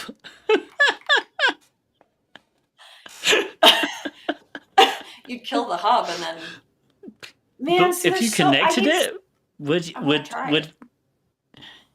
I mean, would it go through an Ethernet cable connected from another port on the hub to us? I think this is all assuming that the cable itself doesn't short before other things do. But like maybe because it's all conductive material. Yeah, and it just has to carry. It just has to carry the current once. I should have bought another hub. I should have bought like 10 hubs. So I could destroy some of them. Oh man. The sparks will do this. These are the great questions that we need answers to. Yeah, this is science.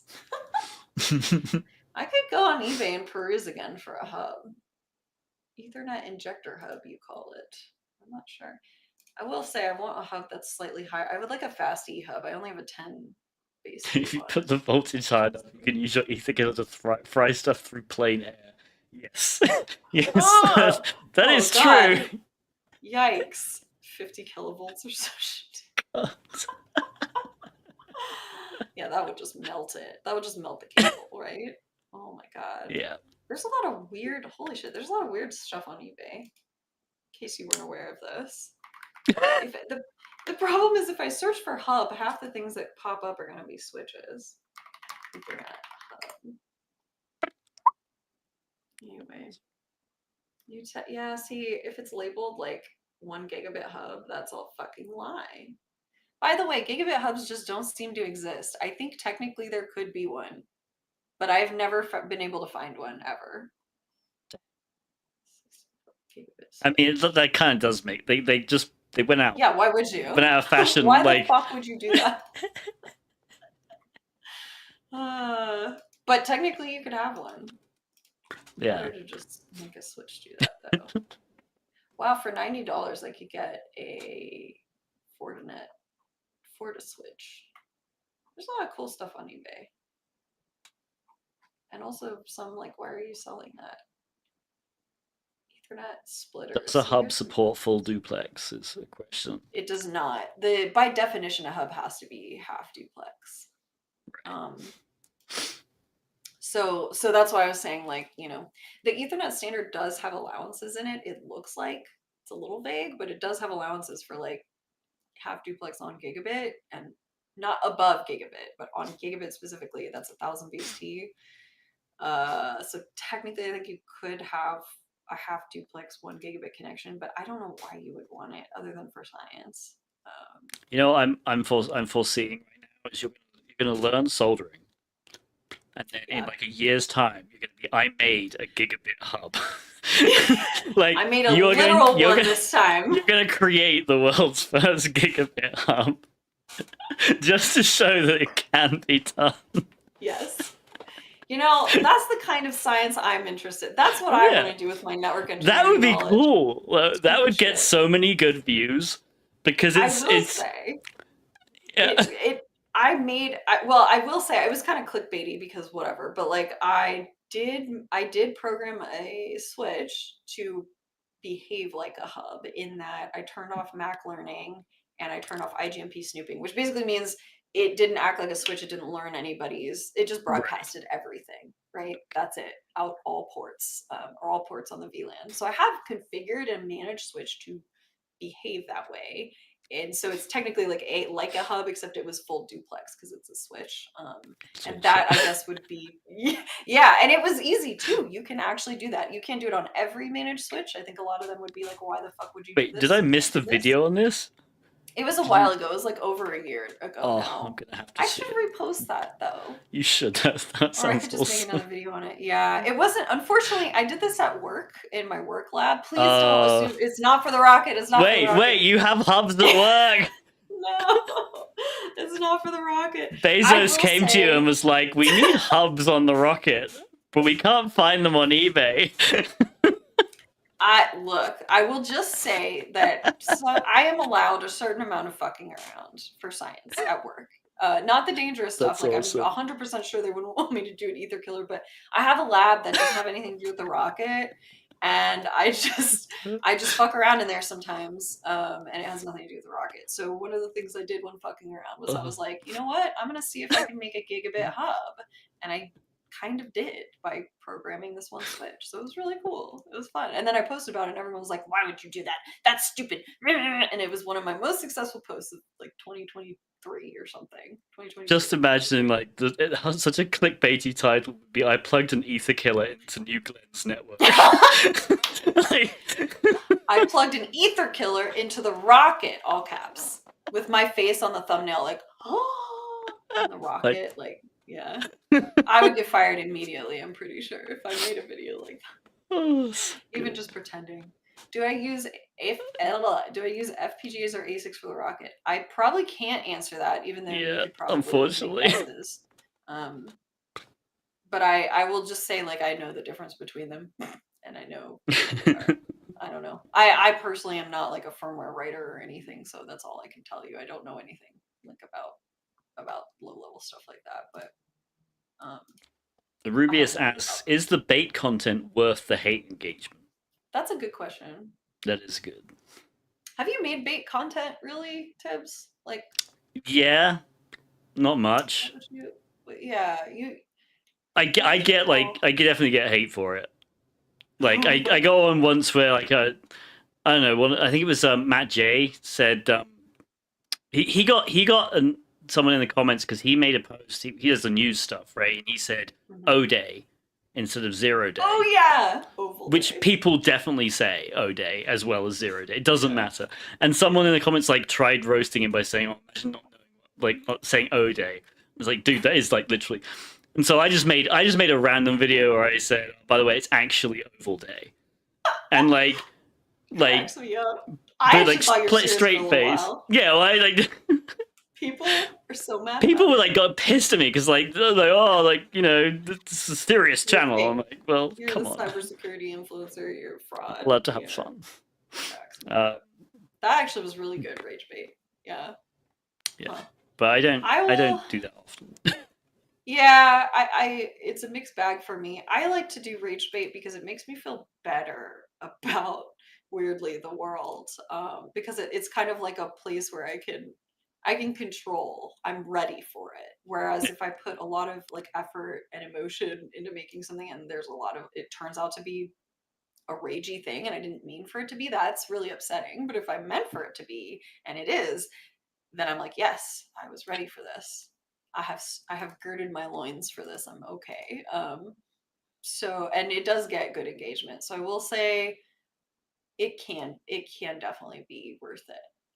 But then, you know, I get people who misunderstand it and then I show up on a Reddit thread like 8 months later. Oh my God. And I'm being called a fraud in cybersecurity because I made that Absolutely. one video that just pissed so many people off. The one good thing.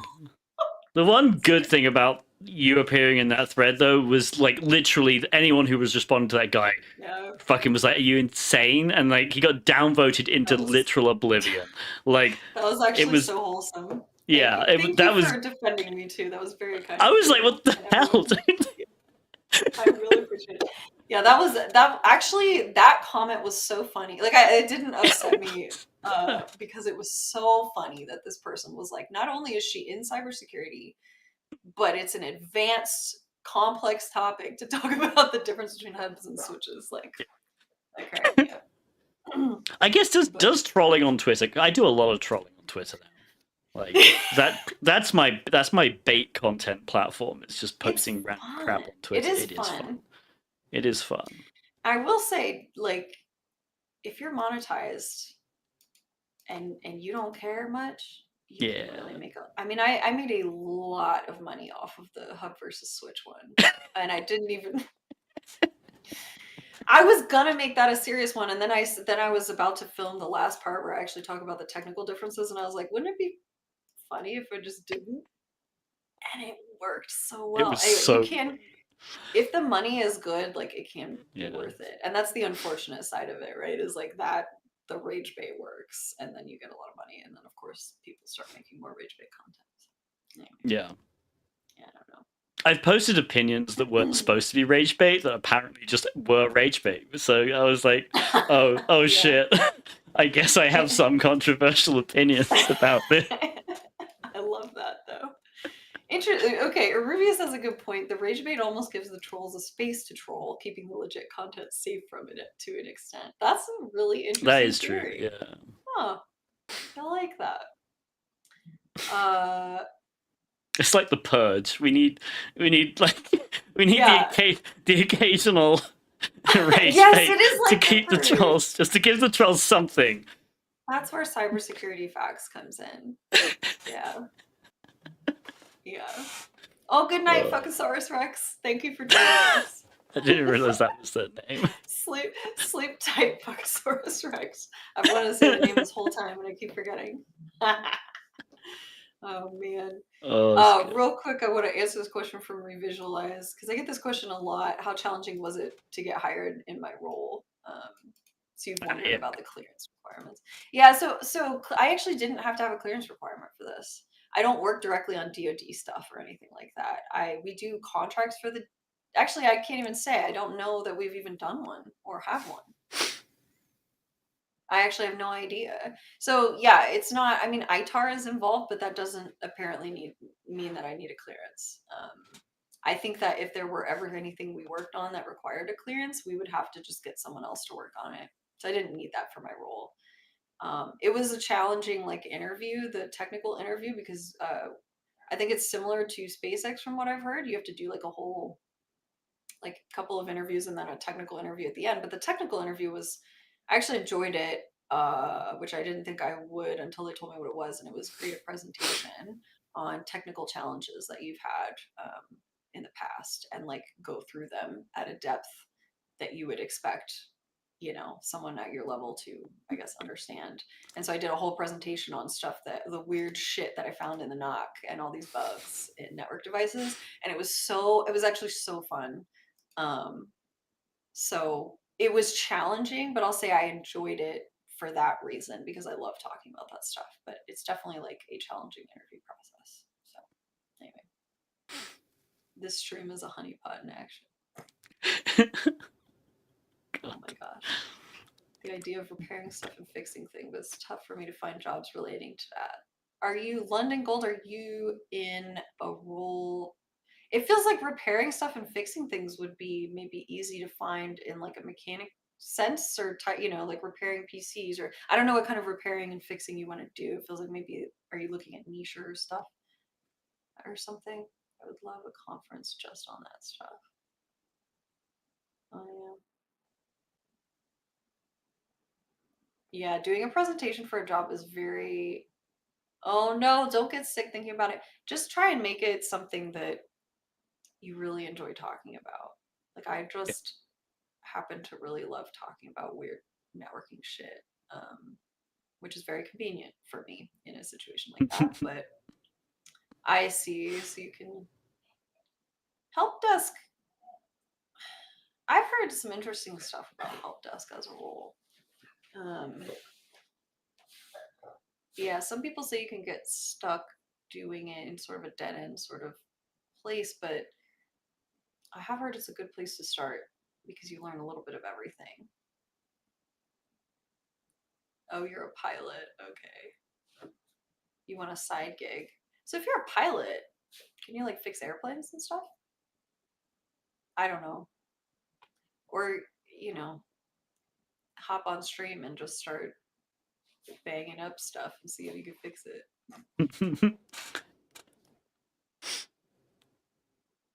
Is the job market still in chaos right now, too? Yeah. Okay. I'm trying to get a recruiter to speak to because I feel like Thank you for that's a following. good, like for the interview series. Oh yeah. Just because Oh, I feel yeah. like phantom jobs are so crazy right now. I hear so many rumors about that, and I'm so hesitant to believe anything because I worry that there's just a lot of misinformation. You know, people Yeah, are that's saying why I there's a want ton of them, to speak or to recruiters. yeah, smart, But fair, totally fair. Ghost yeah, jobs are I've heard yeah. I've heard recently, which did kind of make sense, just knowing how unfortunately corporations work. Was a lot of them post jobs because it like it shows to people monitoring, like the analytics companies, that your company is growing, even though it's not. Yeah, Because if you post that you have 20 roles available when you don't have any roles available, well, that that's means you're growing. And it's like, and I hate how obsessed corporate America is with growth. Like, it yeah. really annoys me. It really frustrates me. Why can't you just be like stable and good? What, like it's the artificial, like we have to grow, and it's like, but you'll Yeah, grow naturally. That's generally how good companies grow naturally. it's a Because capitalism yeah, BS, but anyway, basically. I'm Mostly on top. extremely anti-corporate, I feel you. which like sometimes just gets annoying. But Yeah, I don't know.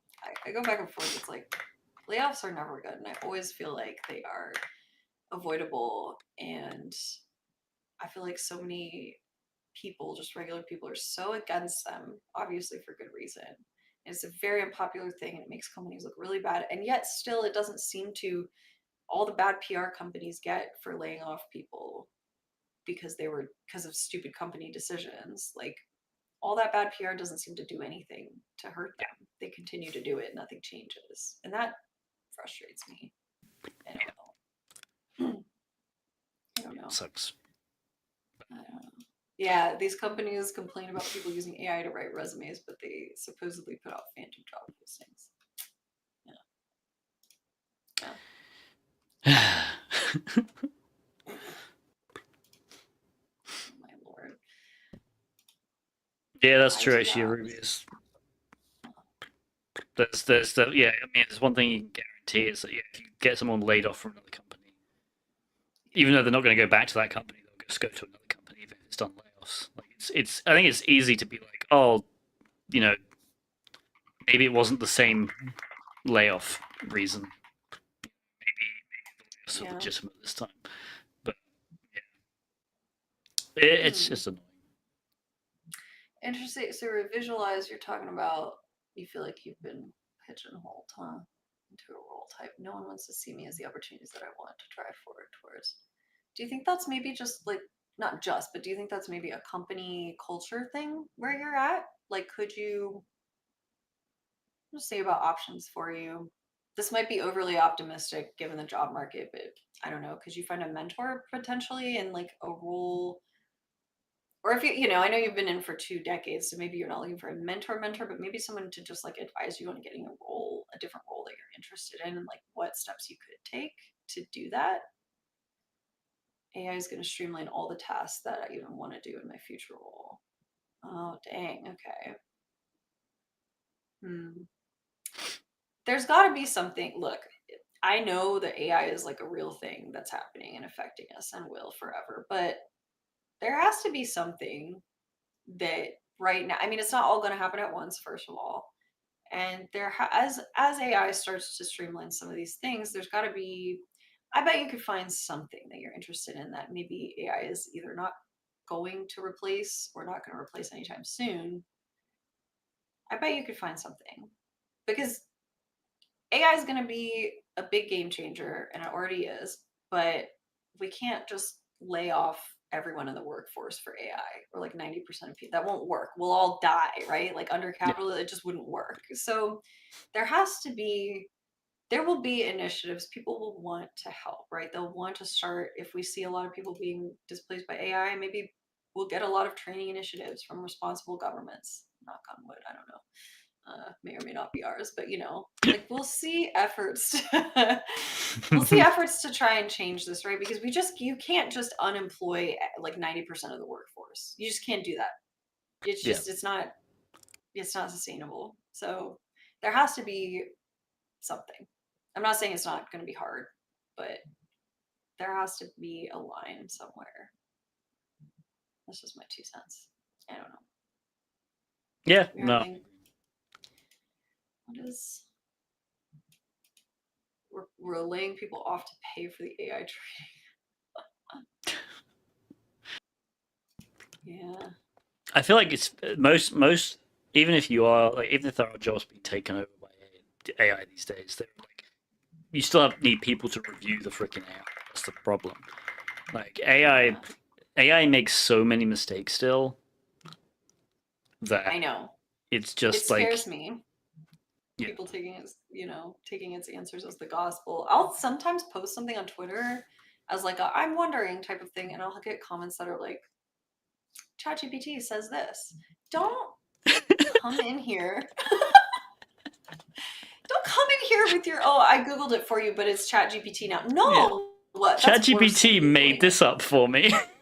Yeah, and also I can Google. I'm posting on here because I'm not interested in whatever results came from Google or they just didn't come from Google. So don't fucking ask ChatGPT. I know it will lie. Stop it. Oh, that reminds me of something I did want to mention, at least during the stream. Yeah. Well, 2 things that I've seen AI be used for, which shouldn't be. One was by a person that we both know who runs a certain boot camp.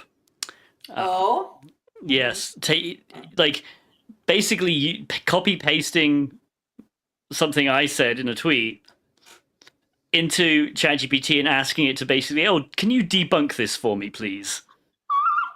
And sort of like, and then just pasting that into another tweet and being like, this, look at all these logical errors that Tiberius made. And it's just hilarious because obviously the AI has no context whatsoever, and it's just trying to make you happy. I wish more people understand. Most AI LLMs are just trying to make you happy. They're not trying to be good. They're just trying to do what you ask, and they will just make stuff up. And it was hilarious because I quoted him. I even clearly quoted because I'm pretty sure I put quotes around it. And the AI thought that I'd said that, and so it debunked his quote, which was just utter genius. Like, I didn't say that. You're criticizing the quote. You're saying, Tiberius is saying this. This makes no sense. Yes, that's what you said. Tiberius is saying what you said. That is so funny. I've been passively watching a lot of what's going on there. And it's so funny. Like think about it. You're supposed to be an expert in whatever it is that you're doing, in tech or whatever. And you're literally just like, like ChatGPT do my work for me, but it's not like in a productive, smart way. It's like I'm showcasing how fucking stupid and incompetent and unwilling to think I am by just telling Twitter that I'm doing all of that. Like I'm not articulating this well, but this guy has been doing other stupid shit in very public view, like purposely very publicly. And it's just fun to watch that kind of stuff because you don't have to do anything. He's just tearing himself down actively for no real reason. I don't know. I think a real expert should still be able to think for themselves, and he is not even. I don't know if pasting something into ChatGPT and then copy pasting its answer back out is supposed to be a sign of an intelligent human, or like, ooh, mic drop, like ChatGPT. But like, Yeah. I don't think that's the burn you think it is, dog. You know. Yeah. And the other issue that literally happened yesterday was somebody like basically pasted a comment that they'd made to a friend of mine, which had got them banned. They didn't think that they should have been banned for this comment, and they tried to get ChatGPT. No, my friend banned the person for making the comment. Oh. Okay. They didn't think it was. They should have been banned for making the comment, so they just pasted the conversation into ChatGPT or Grok, probably actually, and basically asked it to make a convincing argument why this was actually okay, and then they just sent it to me in a DM, and I'm like, dude, don't, no, come on. Did they tell you that they put it in ChatGPT, or it was? I'm pretty sure they pasted the. I mean, it was clearly like ChatGPT output, or at least Grok output. So yeah, like, I don't do that. That's so Black Mirror almost. Like It's crazy. Please create my interactions for me, or like please. That's creepy, actually, just on a meta level. Yeah. Hang on. Rubius is saying, does Trackit know about the white friend? He was telling me to ask you about the white friend AI. What is that? What are you talking? I don't know. Maybe you just jog my memory, or send me a message on Discord. I had someone use AI to write an apology to me once. That's hilarious. You don't remember friend? Capital F friend. I'm scared. It sounds. Oh, is the friend the AI? Oh, the AI necklace that you wear that's supposed to be your friend. Oh, I did see that. Is that still a thing? Or did everyone roast that into oblivion? I roasted it for a bit. Friend AI. I can't remember what the white friend was, though. I can't remember what it was. It's friend.com. Did I make a comment about it? I'm gonna have to look now because I honestly can't remember what I said about it. What in the fuck? Just gonna search my own tweets. Never mind, it's not friend.com. I don't know what friend.com is. It was literally. It should be friend.com. It was basically a. It's me out.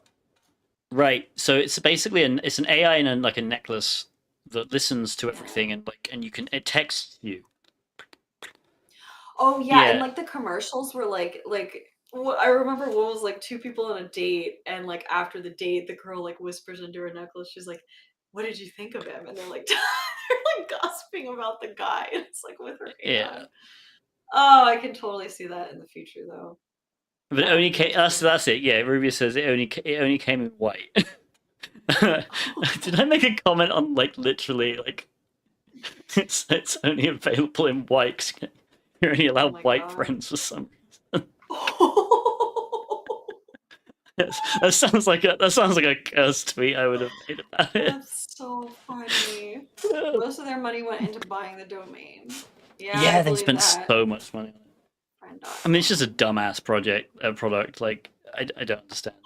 I can see like the idea being something, but I think they like were so ambitious and weird about it. They marketed it so weird.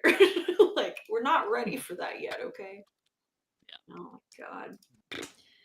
All right, I have to go make dinner, I guess. I understand. Yeah, absolutely. This was so fun. Thanks for collaborating with me. What is it, stream together? Yeah, really stream together, even though the URL is still guest star, which is the old version of this. But... Oh yeah, guest star. Okay. Yeah, this was super fun. Let's do it more often. Definitely. I'll let you know how my work schedule is. But yeah. Really I'll have to get other people. I mean, Ali could just drop off. Yeah. It's great. That was fun. Yeah, okay. You and Ali have a stream together, and then I'll call in. I'll FaceTime. All right, yeah, okay. That'll be good. Let's do it. Thanks, everybody, for joining. This was super fun. Thanks. I really enjoyed this. All right. Oh talk yeah, to you guys I later. do need to raid. Actually, that's the point. Yeah, I'll stay streaming and raid Oh, afterwards. hell yeah. Okay. Have fun. Bye, Thank you for everybody. following. Bye, Bye. Tibs.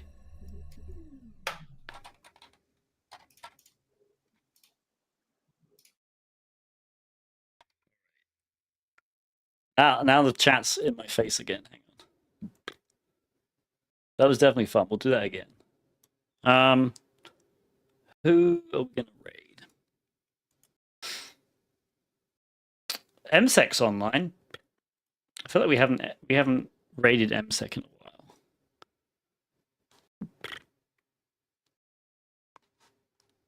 So let's raid MSec.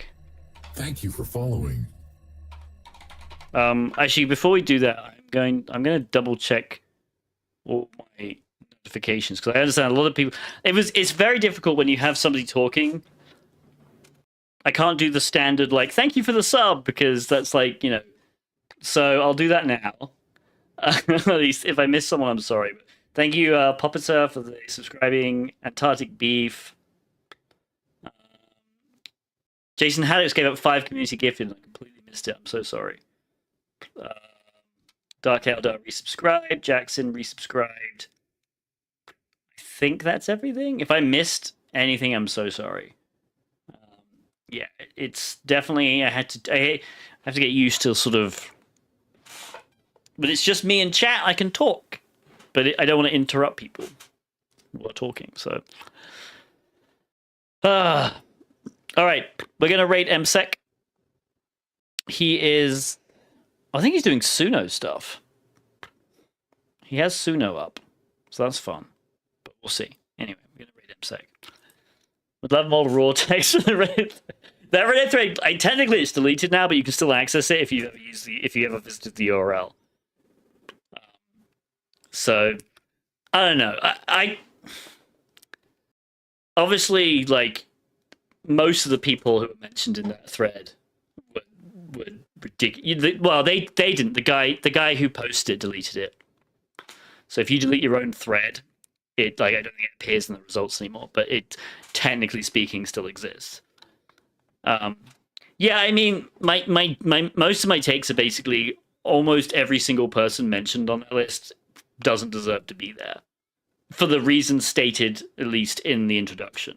I thought it was actually, as I said in my little video, I didn't hate the reason behind the post, which if you read the original reason, even though I disagree with the names that he put there in the post, like it was basically who shouldn't we be trusting to buy courses from or recommending things.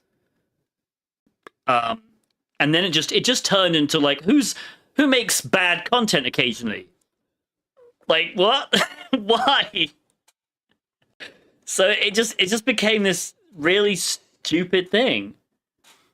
And yeah, so I didn't like it for that reason. But there are definitely people who make content because they're trying to sell their own sort of courses, and that's not necessarily a bad thing.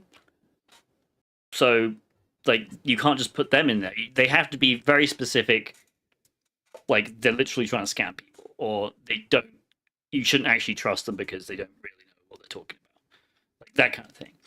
So yeah, I understand it from a perspective of you want to know who to avoid, fine, but like most of the people in that thread mentioned literally just trying to create content. And like I said before, it shouldn't matter if somebody's a newcomer to the industry creating content. Like that's fine. It's okay to create content. It's okay to be wrong. I really wish people would stop. Like you can tell someone that they're wrong in a nice, constructive way. Like if you see a YouTube video from somebody who's new to the industry and they say something wrong in the video, there's a way of approaching that's constructive and nice and not rude that I'm sure they would actually appreciate. But if you just pile on and say nasty stuff, nobody's winning there. So, yeah, like that's my thing. I don't think we should be discouraging content creators, because ultimately there are several who streamed their journeys into cybersecurity, like Trash Puppy, who makes really good streams and good videos, and you don't want to put people off like that. So yeah. Anyway, I'm not going to address like the whole thread though, because honestly, it was pure. Like I posted onto it, it's pure chaos. It just got ridiculous. But yeah, I am definitely going to go eat some dinner though. I'm questioning Tracket's 3 hours behind me. How is she cooking dinner right now? Damn. I guess I eat late. All right. Anyway, I appreciate y'all. This was actually fun, and we'll definitely do it more often, given how easy it was to set up. Honestly, me and Tracket had a call yesterday, and we set up the browser stuff in like less than 10 minutes. So I definitely, if you're on Twitch and you want to do this, it's actually pretty damn easy. So yeah, we shall do it again. I don't know how often, but I'm going to ShmooCon next Thursday. I have to edit a bunch of videos before, well, mostly podcasts before then. So yeah, cool. We're gonna raid MSEC though. Channel has follower or subscriber only chat. That's okay. So go follow MSEC. He's awesome. He's playing games right now. He does do cybersecurity. It looks like he's playing Echoes of Wisdom, which is the Legend of Zelda game. But yeah. All right. Any thoughts on cybersecurity? I mean, I just streamed for 3 hours. Watch it. Ali, we're just leaving. The end was good. We streamed for like an hour and 10 minutes longer than Tracker originally said. So that was fun. We had a lot of fun. Anyway, we're going to raid MSEC. Thank you all for dropping in. And we'll definitely do this again. Thanks, John. Thanks, Ali. Thanks, everybody else. Bye.